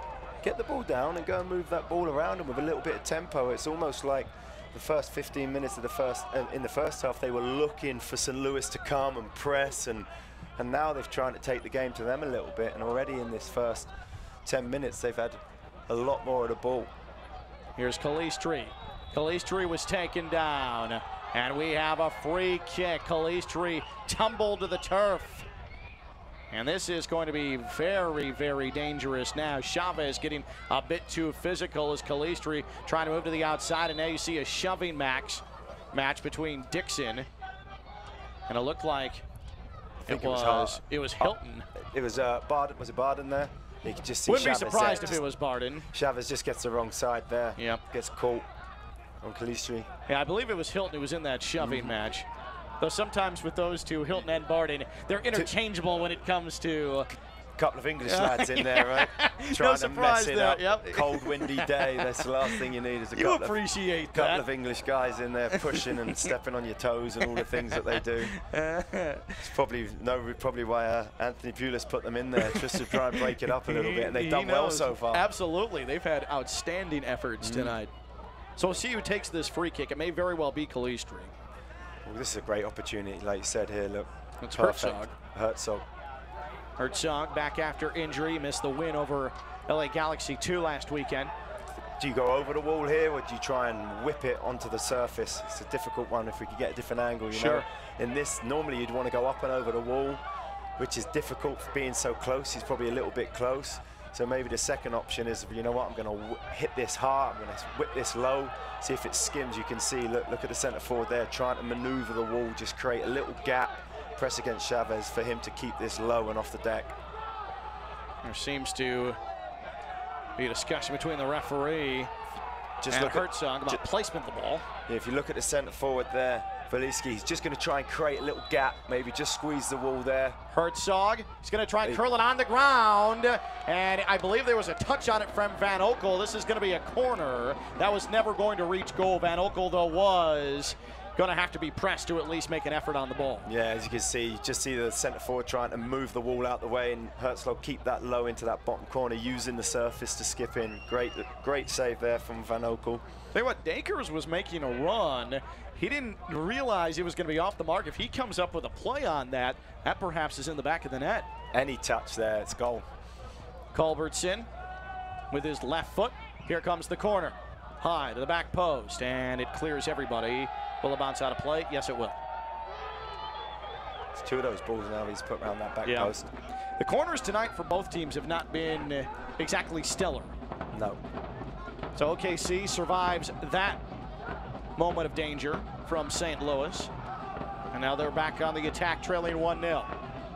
In danger of losing a 5th straight here deep into the month of April. And a foul against St. Louis. This is going to be Valesky, the guilty party, as Dixon rides in pain on the ground. You see Pulis. It didn't. You can see Valesky there. It just looked like he didn't touch him. He's jumped too early there. Dixon just looked like he got moved just out the way. Well, with 2 substitutions left for OKC and trailing by a goal, when is the appropriate time to use substitution number 2 if you're Steve Cook? He's probably wanting to put him on now, but I'm sure he's been told by maybe the sports scientist or one of his physio team that maybe he's only got 20 minutes, Angulo, or 25 minutes, but I'm sure we'll definitely see him at the first opportunity you can get him in the game. Yeah, we are wondering if we're going to see Jose Angulo making his debut in 2018 for OKC. 15 goals last year for Angulo. He was on loan at OKC from St. Louis. So storylines abound with Angulo, but also, more importantly for OKC, forget our storylines, they need him in there to at least threaten goal. Yeah, they need his physical strength and his ability to stretch defenses and his quality in and around the box. There's a battle at midfield, and this will go to OKC. This is where OKC need to keep for me, they've got to keep their composure. There's too many free kicks, too many stop starts. This will suit St. Louis. They've just made the game scrappy again, made it really bitty and knocked them out of their rhythm. Yeah, the flow has completely slowed down at this point. It is a molasses pace right now between these two squads. On the near touchline. It's played forward by Richard Dixon. To Alex Dixon. Alex Dixon with his right foot. Surveying, looking for something. Sends it to the edge of the area. Nifty ball. Chavez could not make a play on it, though, and it simply ends up as a goal kick for St. Louis. Another missed opportunity, and it was Chavez who looks like became victim to slick turf. you can just see it must be so frustrating for Steve Cook, because he must be seeing all these little things and these great little movements, and they're working the ball and they're trying to get into the striker's feet to touch it around the corner, and it's just not coming off to him. But you know, in these situations, like you said, it will turn around quick for him and the group. They play some really, I like their style of soccer. I like the way that they try and play and move the ball. It's just that final entry pass, that final ball, that final piece of quality. They've just got to tighten up. Well, they have just inside a half an hour to figure it out. Still plenty of time. And as Sam was saying earlier, you've got to think Steve Cook is formulating or has already formulated what's coming off the bench with 2 substitutions left. With Sam Stockley, I'm Ken Levicki. You're watching the USL on a chilly Saturday, Taft Stadium in Oklahoma City. OKC is 1-4-0 on the season. St. Louis 2-1-2. St. Louis 10th in the West. OKC right now 13th in the Western Conference. A throw into the box. This is popped high in the air. It's played back. Can OKC maintain control? The answer is no. And St. Louis defense, they come at you in waves. But like I said, even there from that throw-in, and we've mentioned it a couple of times, all of St. Louis's team are behind the ball. Maybe push another centre up into midfield and a centre back into midfield, because they're only going to, whenever they win it, they're just trying to release it quick to get long. At least that then maybe can push one of the midfielders, Chavez, where we just see higher up the field to get those numbers in the box. Richard Dixon, full head of steam, is dispossessed, but a throw-in. Dixon. Careful here, and he'll throw it to the edge of the area. And once again, St. Louis able to clear. Big physical presence, though, is Ibiega, the Duke product, a native of Nigeria. And back to the midfield, OKC comes. 63rd minute.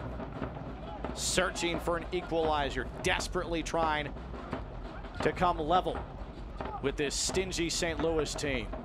In the 20th minute, Christian Valesky with the lone goal of our match, off of a defensive mistake from Callum Ross. Look at those 2 tackles gone in there. That's brilliant. And pulled down to the turf was Gonzalez, or make that Barrel. And why would Barrel do that at the end of the play? He's earned himself the foul, and now he's going to earn himself potentially a card in that circumstance. That was needless from Barrel. You can see Ross there, the 2 great tackles. He's just trying to step in front of it quick, but like you said, he doesn't need to do that. He's even pushed him off. Herzog knows exactly what's going there, just drops to the ground. But 2 great tackles in the midfield. Both teams committed to this. OKC, though, looks a bit livelier right now, playing a physical brand of football. Barrel, make that Gonzalez. Had to tackle that from under him, but he also earns his team a throw.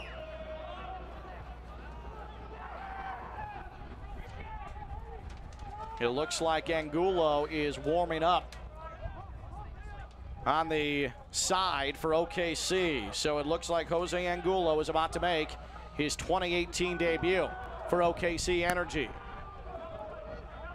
And it couldn't come any sooner for this squad struggling to find offense. But right now, they look like they've settled into a little bit of a pace. Chavez to Gonzalez, back heel, found nobody except a St. Louis defender. Once again, though, gathering in the midfield is OKC. OKC now, the midfield looks more settled, but pushing forward is the concern. Yeah, it's just that final ball, because it's so difficult. They're giving up here, St. Louis, all letting them have the ball back here, slight bit of pressure. But the moment it crosses that halfway line, you can see all the players just stepping, ready to step and put pressure on it. So here is Jose Angulo, the 2013 USL MVP, had 13 goals that season with Pittsburgh. And off comes Miguel Gonzalez, the 10 for the 9, up at the top of the formation. Angulo, 15 goals last year. He's been battling a groin from the preseason. He is fit, and now he is on the pitch. He subs in the 66th minute. See if Angulo can make an immediate impact. It's interesting, they've just brought Angulo on and pushed Brown out to that left-hand side. Be a different kind of look on that left-hand side. Obviously, Gonzalez being more of a tricky winger. And there's Angulo's first touch. Angulo trying to split defenders. Plays it back to Barrel. Now Dixon with the cross high and able to get his hands up and bring it into his chest is Jake Fennelson. That may be the most work that he's done tonight in the run of play. But Angulo, you see, he just brings a little bit different pace. Yep. And you know his legs are good. He hasn't played in the first 5 weeks of the season, so you wonder if you can get 10 really intense minutes from him and see if you can crack the code. He'll be ready. This is where they're at their most vulnerable, OKC. They've just got to stay patient when they're in this defensive third. Calistri, dangerous ball, but it skips through the entirety of the box. Can OKC hit on the counter? So they have the speed to do so. And a throw-in for St. Louis. We have our Salt Lake City, rather. We have an unbeaten that has fallen tonight. There you see a 2-0 final. Salt Lake City, who we mentioned at halftime as one of the unbeatens in the Western Conference, they go down at 2-0. So they are no longer unbeaten, and the Western Conference gets tighter. The Tampa Bay Rowdies taking care of them in an Eastern Conference, Western Conference showdown. Here in Oklahoma City, it's 1-0 St. Louis on top, 68th minute. Just turn the page into that 68th minute. St. Louis now offside. And OKC looking for the quick restart.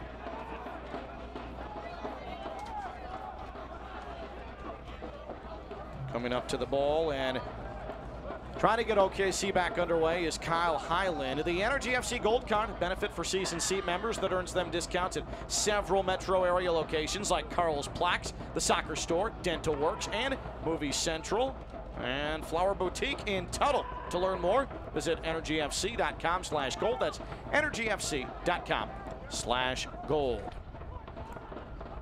Just come out a little bit now, St. Louis. This will be better for OKC. They're a little bit higher up the field will give Angulo some room to be able to maneuver. Here is Dixon. Richard Dixon on his right foot and is dispossessed. Hung on to that too long.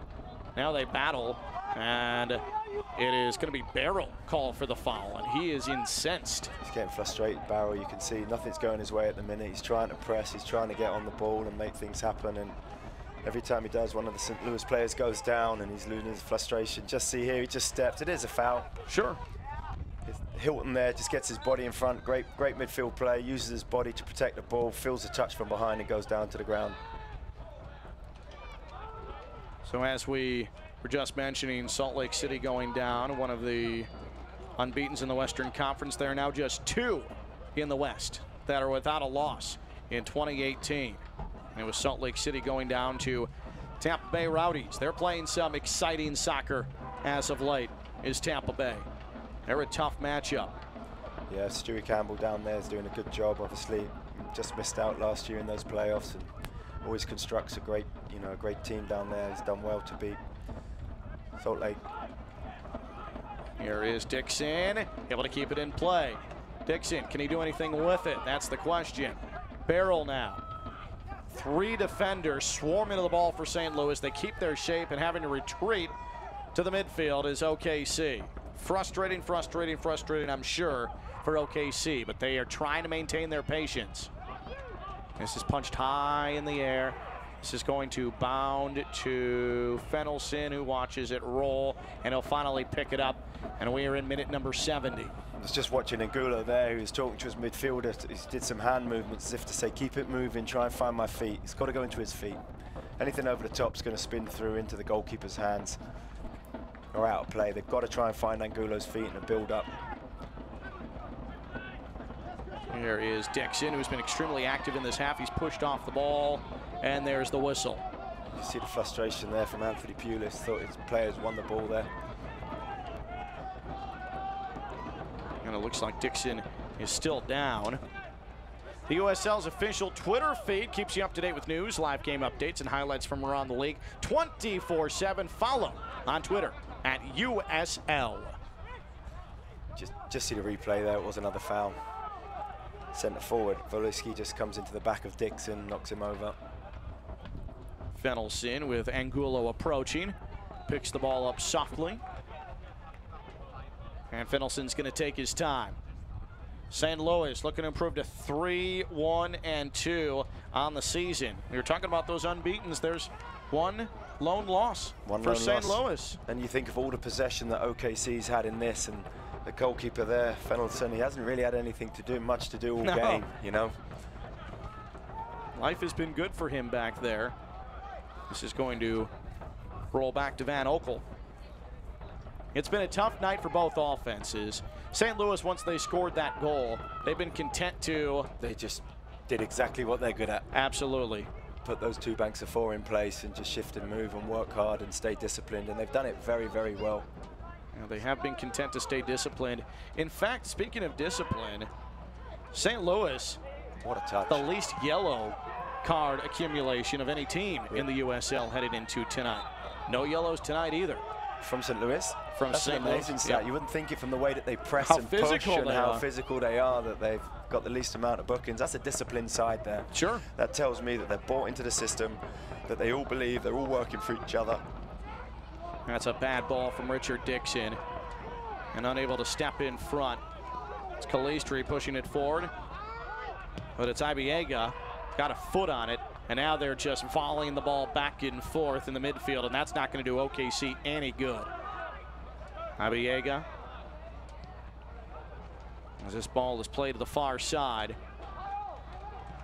I mentioned it a few times with Barrow, and I think he's had a wonderful game. He's doing really, really well, but he comes so deep at times. He comes deep and he comes wide to get the ball. And if he can just stay further up the field, it's going to occupy one of the midfielders of St. Louis, one of those central midfielders, and it will keep them more disciplined, and it will get him on the ball in areas where he can really affect it.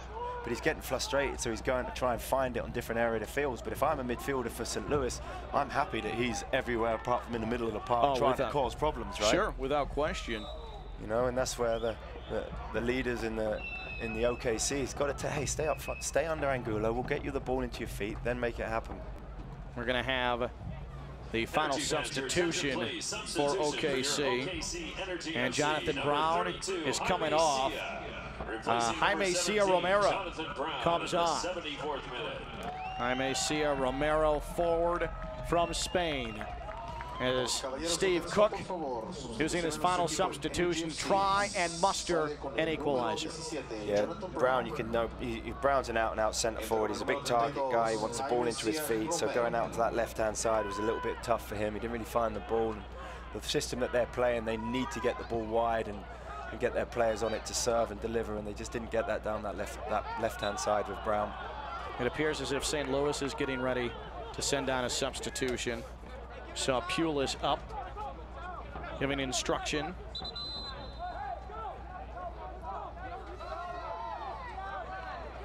So 1-0, St. Louis with the lead, 75th minute.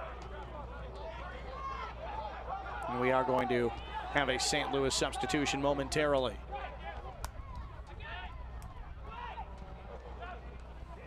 Ball is popped high in the air. We're going to see Kyle Gregg come on for St. Louis, returning from injury.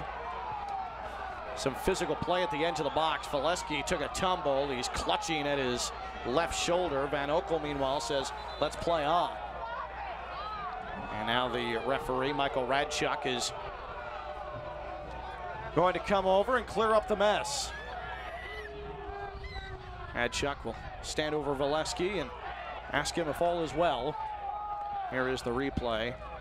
You could see just there, Andrews Valesky took a little bit of a shoulder. Just got him a little blindside there, just almost sort of like, you could see he just caught him off guard and got caught there by Andrews with a little shoulder into the back of him as he moved. There is Pulis. Valesky still trying to turn that neck, trying to loosen himself up a little bit. 76th minute here at Taft Stadium. Host OKC Energy, trailing by a goal. And on comes Kyle Gregg, who's got 2 goals so far, you know. It's not a bad substitution for Hertlog's coming in with 15 minutes to go. Be interesting to see if Gregg plays the same kind of role as Herzog and comes underneath Valesky to be able to connect, or will he stay as another centre forward and have the two up top and try and hit them early, and those two can compete and play further up the field. So the last two players to score a goal on the road for St. Louis are now together along the top of the formation. Valesky tonight, the lone goal scorer, was Greg, who within the first 5 minutes at San Antonio nearly a month ago got the scoring started in an eventual 2-1 defeat. This ball is loose in the middle, but per usual, St. Louis FC takes care of the mess, and a simple launch out of play. It is a simple launch. They don't mess around at the back, eh? There's not going to be any sort of skill out of the back end any longer. It's just get a foot on the ball and kick. And you know what? In maybe that's their strategy in this, with this condition and this type of feel away from home. Hey, why take risks? Why try and build up in our defensive third? Let's just turn the ball over the top and force it into their attacking half, and then we could build from there. That seems to be right now the most sure way to pick up the 3 points in the standings. And now a giveaway and a chance for St. Louis. This is fed low. It was cleared out of the box. That was some good defense there from OKC. Desperate defense from Oklahoma City. And that was all saved, it appears, by... let's see who got a foot on that in there. That was Callum Ross, rather. He was able to come in late and get his right foot on the ball. Does very well to turn it back the way it came, you know, because those balls sliding in on goal can easily hit the bottom of your studs and go in, especially on this surface. So great defending there from Ross. This is played back to the midfield. Nobody pursues the ball for OKC. Instead, it's Craig who comes out of there with it. And finally, Abiega comes up to send this ball deep. St. Louis, though, no problems. Calm and collected back there. They've done very, very well. Two centre midfielders as well for St. Louis, Hilton, Barden. I know I've spoken about them a lot again. They do such a good job in there, just protecting, discipline. They break things up. They step into anyone OKC, any of their midfielders quick. They're both on the same page. They're working for each other and cover, and they've done a really, really good job in there, along with a back line. It's very hard to play against. There you see Fanuel Kavita for St. Louis FC. Little rainbow with throw in near the area. It's ping-ponged around. And now a giveaway in the midfield, but St. Louis able to collect. And this will be rolled out of play for an OKC throw. And walking backwards, being sent backwards, is Dixon. Tried to creep up with that ball, and the referee, Michael Renchek, said, no, no, no. And there's the throw. You know, credit to St. Louis in the way that their game plan's set up. They've made it, you know, they've really spoiled it, made it a tough game for OKC. Calistri working in the corner. Rolls out of play. And a goal kick. Looked like a corner. It sure did, and that's what Calistri was arguing. Richard Dixon, though, got the benefit of the call. Want to get exclusive video content and photography from across the USL? Make sure to follow the league's official Instagram account. Go to USL Soccer on Instagram. That's USL Soccer. Van Oekel fires this one away. And a St. Louis throw-in.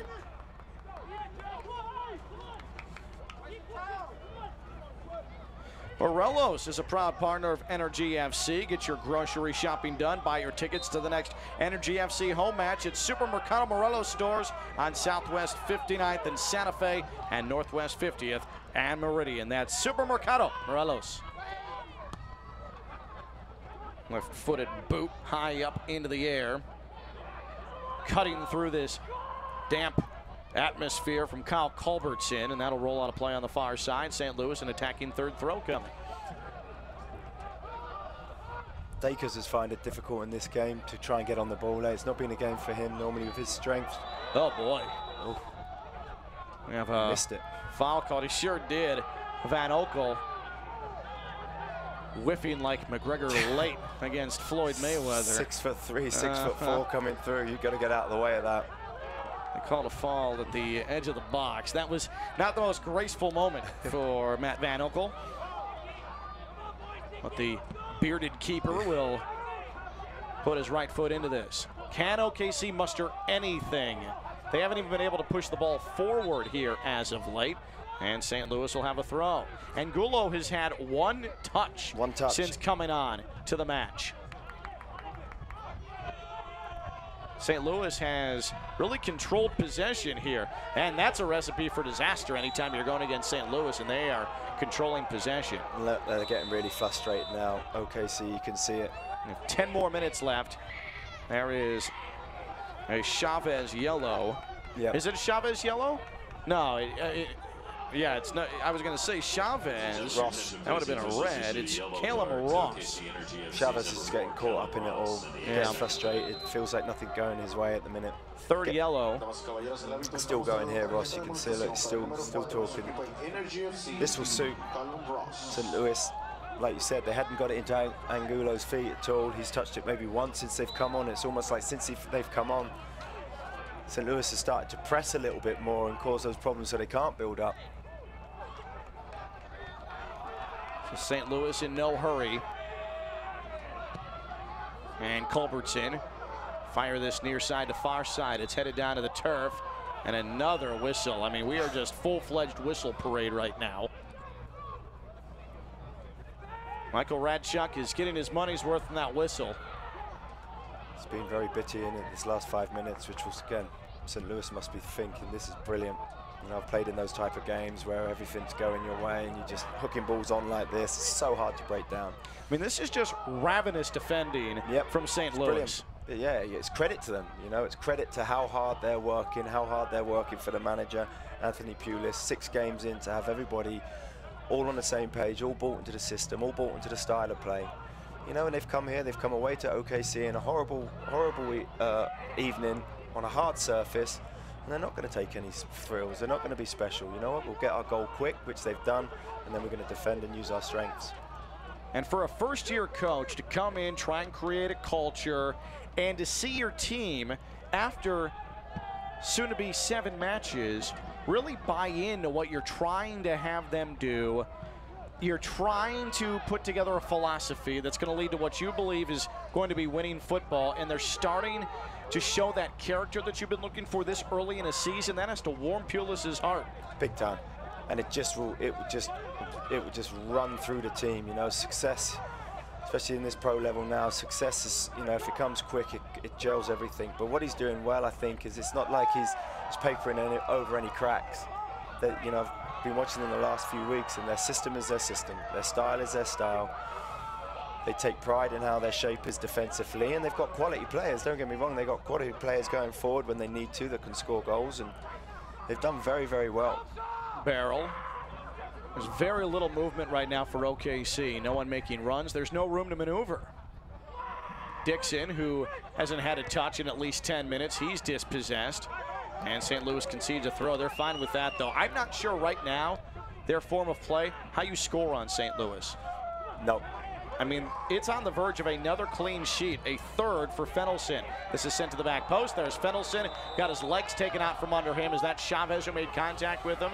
It is. I don't think that was anything purposeful. No, Chavez pulls out. Chavez pulls out of that. There's no problems there. Fennelson's obviously milking it. He's going to run that clock down and do everything he needs to do, which he would do in his situation. But like you said, ball gets swung in here. You could just see, comes out well. Chavez, it almost gets bumped into him.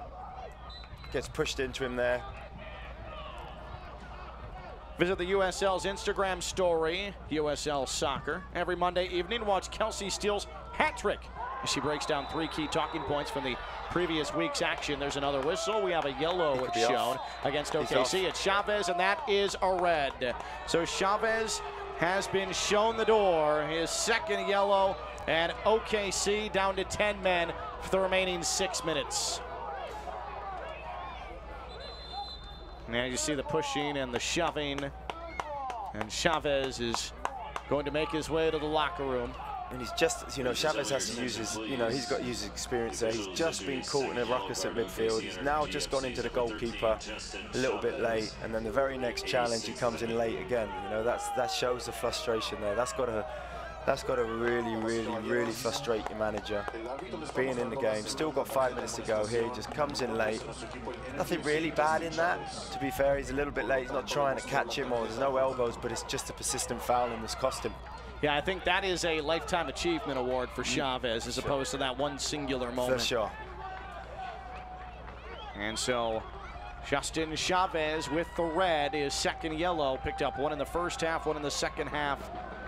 And we are getting our final glimpse of him tonight. At least he's heading to a drier place. St. Louis has just choked the life out of this game, and they are on the verge, unless something stunning happens, of earning themselves 3 hard-earned points on the road.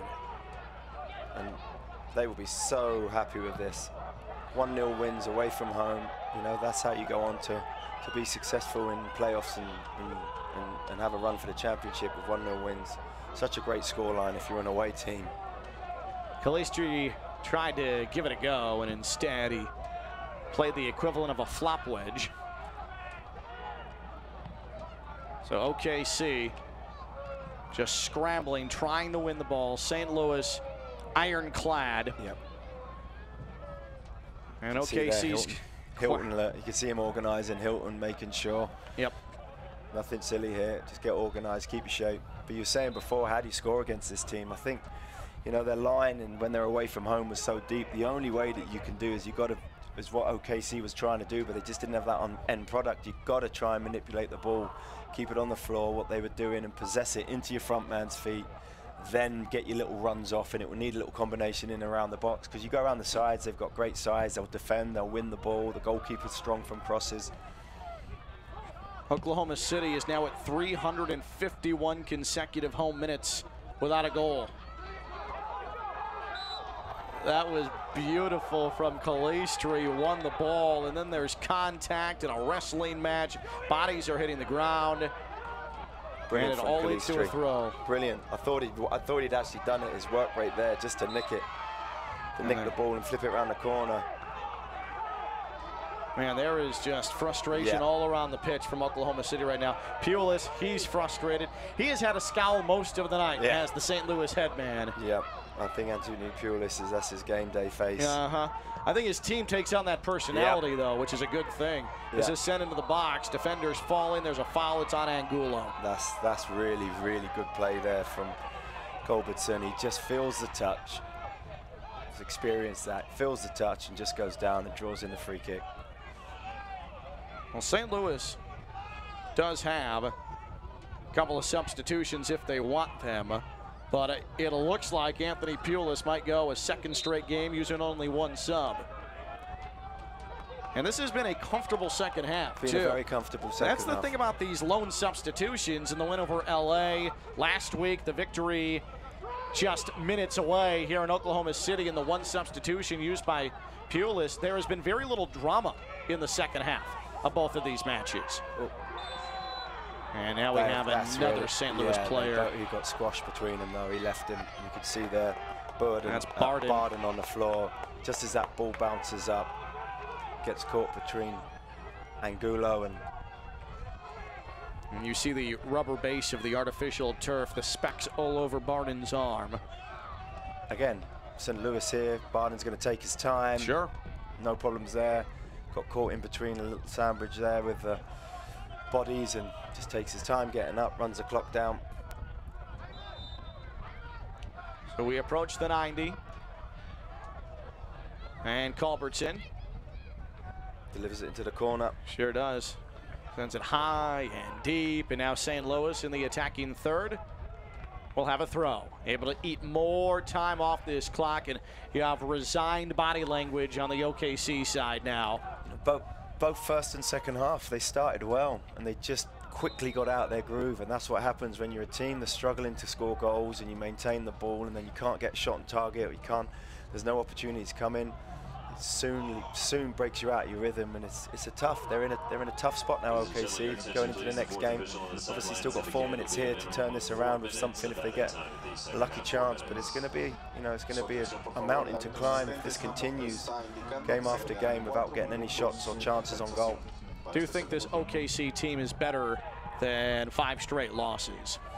I think in possession, I think they do all the right things. But like you said, their possession is a lot based deep where they're not getting pressed. Yeah. And when they are getting pressed, that's when they're losing the ball in transition quite quick and they're getting caught out, And for me, They kind of ran out of ideas about 25, 30 minutes into the second half again, you know. Without question. They ran out of ideas, and that's where you bring in Angulo, but they didn't really find his feet, and so it's been tough. Steve Cook, head coach for OKC, was adamant that he wasn't going to make any changes to the starting 11. Said, why would I do that? I have my plan. That suggests that the team thinks that you are panicking, that you are not trusting your process. However, if this goal drought continues, especially at home, you've got to think that Steve Cook may have to at least start considering mixing up the starting 11 with his personnel. A Mercy physician can keep you at the top of your game. Find your doctor at mercy.net/topgame. At Mercy, your life is our work. Find a doctor, a Mercy physician now. No, you're exactly right what you're saying there. You know, he's not going to panic. He doesn't need to change. They do have a system. He's trying to play the right style. He's trying to move the ball. And when I say he, I'm saying Steve Cook's team, OKC, they're trying to do the right things, but they're just, for me, they're 1 or 2 players short at the minute. And I got to think if Angulo is fit, we're very close to just seeing him placed in the starting 11. That would be a personnel change right there. 100%, you know, and that's nothing against Brown. I think Brown's done well, and I thought Barrel's had a real clean game, but all of his work's too far away from the goal for me. They need someone else in that midfield, like a Guzman, who he missed. It might have been a different game if he'd stayed on the field, because he's that playmaker from deep. Because you need Barrel up there and close to Angulo, beg your pardon, up there. Trying to feed him. There's no through balls. There's no balls, you know, there's no little intricate passes into the box. Well, OKC had their match postponed last week against Swope as Fenelson brings that down. A harmless long ball played into the 6-yard area. So OKC had an extra week to prepare for St. Louis. But despite that extra week,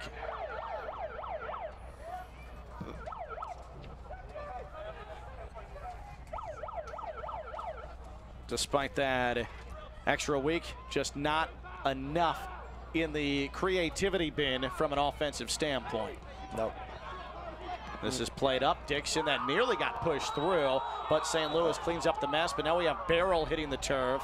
He's writhing in pain. And trying to get a look at who that's Culbertson for St. Louis, also in pain after that collision with Barrel. They lay literally 1.5 feet away from one another. And they're trying to get Barrel up on his feet. There is less than a minute left in stoppage time and in this match. Just see Barrel there, just his eagerness to try and get forward. He loses the ball and just goes straight through Culbertson. I think Culbertson gets a knee into the hip area, which is been booked. So Culbertson picks up the first yellow of the night for St. Louis. So one of the least booked teams in the USL in the very late stages of what appears to be a win picks up a booking. Decent delivery here from Highland. Last gasp here for OKC. Can Highland at least put this in a dangerous spot? Highland puts his left foot into it. This is a good ball, but it's going to bounce out of play, and that might have been it for OKC. But now we have, they're going to say deflection. Nothing on it. Radchuk said there was a deflection in a corner, and I think rightfully so. Fenelson is furious. It didn't look like it hit anybody. So here is the corner. It's headed, it's punched out now by Fenelson, and that'll do it. There's the final whistle, and this match has come to a close. St. Louis with that cast iron defense. What an effort tonight. Their 3rd win on the season. Another 3 points in the standings and a road victory for St. Louis FC. Meanwhile, for OKC Energy, it is now 354 home minutes without a goal, and this one played exactly like we thought it might. St. Louis scores first and then just shuts it down. Very much so. What a performance. You know, we spoke about their defense the whole game, St. Louis. All right, going forward, we spoke about maybe they're locking the ball a little bit longer, a little bit quicker, but they had a game plan. They came to OKC and they did exactly what they needed to do, and you could see how much it means to these players on that final whistle. A 1-0 away win is a wonderful result, especially if you're a back four, especially if you're a goalkeeper, keeping those clean sheets. You know, I used to be a defender, so I like to say strikers win games, defense wins championships. That's right. how he's doing it. That's where the tough guys play back there along that back floor. Christian Valesky, there's your goal scorer. He got a start up top at forward last week in the win over LA. And he comes up with a goal tonight. And Valesky is your Mass Mutual of Oklahoma. Ed Gulo is the man of the match for OKC. The Energy FC man of the match brought to you by Mass Mutual of Oklahoma. Angulo coming on late in the second half, making his debut. And you got to think if the offensive issues continue for OKC, you see him back in the starting 11. We'll be back for the Centec postgame show right after these messages. St. Louis over OKC 1-0. You're watching the USL. When that hurricane hit, the entire community came together as a whole. It was such an overwhelming response to help others. No one thought that they were going to do this before it happened, and everyone just did it. I think that's the way that human nature should be looked at. I'll stand by you. I'll stand by you. Won't let nobody hurt you. I'll stand by you.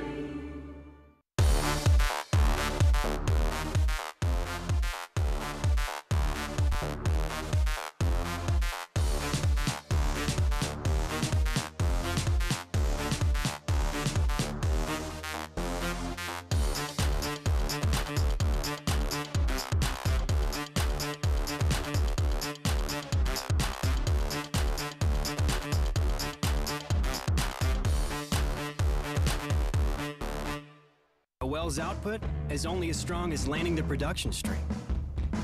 In extreme conditions, call for extreme durability.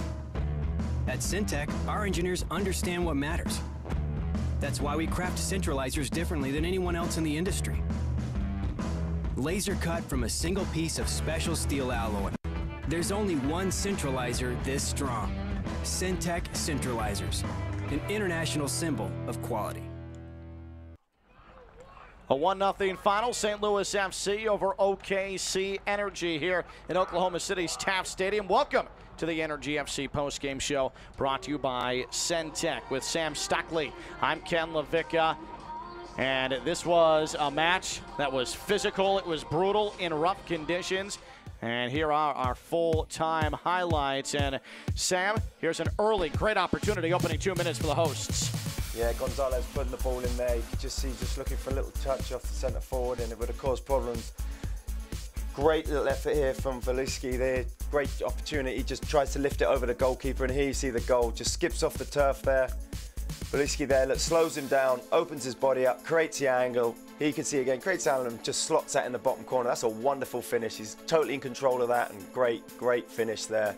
Deflected shot on the free kick. It was really hard for OKC. These were one of their bright sparks where they got the ball, just flipped it around the corner from Barrel, who'd been done really well. And Alex Dixon was a problem down that right-hand side in the first half. There, a floated ball in. Difficult there for Brown to get his head on it with no real power. This was the first start here. Steps in, got booked for that, Chavez, and it later cost him in the second half of the game. Just before the first half there, just tried to win that ball back, but gets booked, his first booking. Early in the second half, keeps the ball low, uses the turf. Wonderful save there from Van Oekel. Clever free kick there. Understands what he's trying to do. And then you see more pushing here from St. Louis. This was a nice defensive play from OKC. They really battled. They hung in there late, but just couldn't generate any offense. And there is the red card that was shown to Justin Chavez. He was dismissed. The match stats, the possession, OKC 62-38. But, man, a lot of that empty possession, Sam. The biggest one that shoots out for me there is, look at that from OKC Energy, shots on target. In 90 minutes, they've not had one shot. They've had 4 shots, but not one shot on target. You look at the other way, there for St. Louis, 2 shots, 1 goal. They've had hardly any possession, but St. Louis did a wonderful game plan for me. They know exactly what their identity is. They dropped in, they were defensively very good. They worked for each other in that middle of the park and deservedly had got themselves the 3 points away from home. The 3 yellows for OKC and the red card shown to Chavez. So OKC Energy trying to figure it out, trying to find a way to crack the net. St. Louis, meanwhile, they're surging. They've got 3 victories on the season. They went away from home, and they go to Swope Park. That is next week. That's a 7:30 kickoff for St. Louis FC as they try and pick up a second straight road victory. As for OKC, Energy is at Reno, 1868. That is at 9 p.m. Central Time. OKC has not been able to do much at home, so maybe the road will change their fortunes and they'll be able to finally break that cover on the goal. For OKC, they have lost 5 straight. That's the second longest losing streak in the history of the franchise. Want to thank everybody involved in tonight's broadcast, including you for watching. For Sam Stockley, I'm Ken Levicka. Christian Bolesky with the goal that sends St. Louis FC to the victory tonight, 1-0 over OKC Energy. Have a great rest of the weekend. The USL continues into the weekend. Next weekend, these 2 squads will be back underway. 3 points for St. Louis. OKC Energy left looking for answers. This has been the USL. Have a great night. This copyrighted telecast of the United Soccer League may not be retransmitted, rebroadcast, or reproduced without the express written consent of the United Soccer League.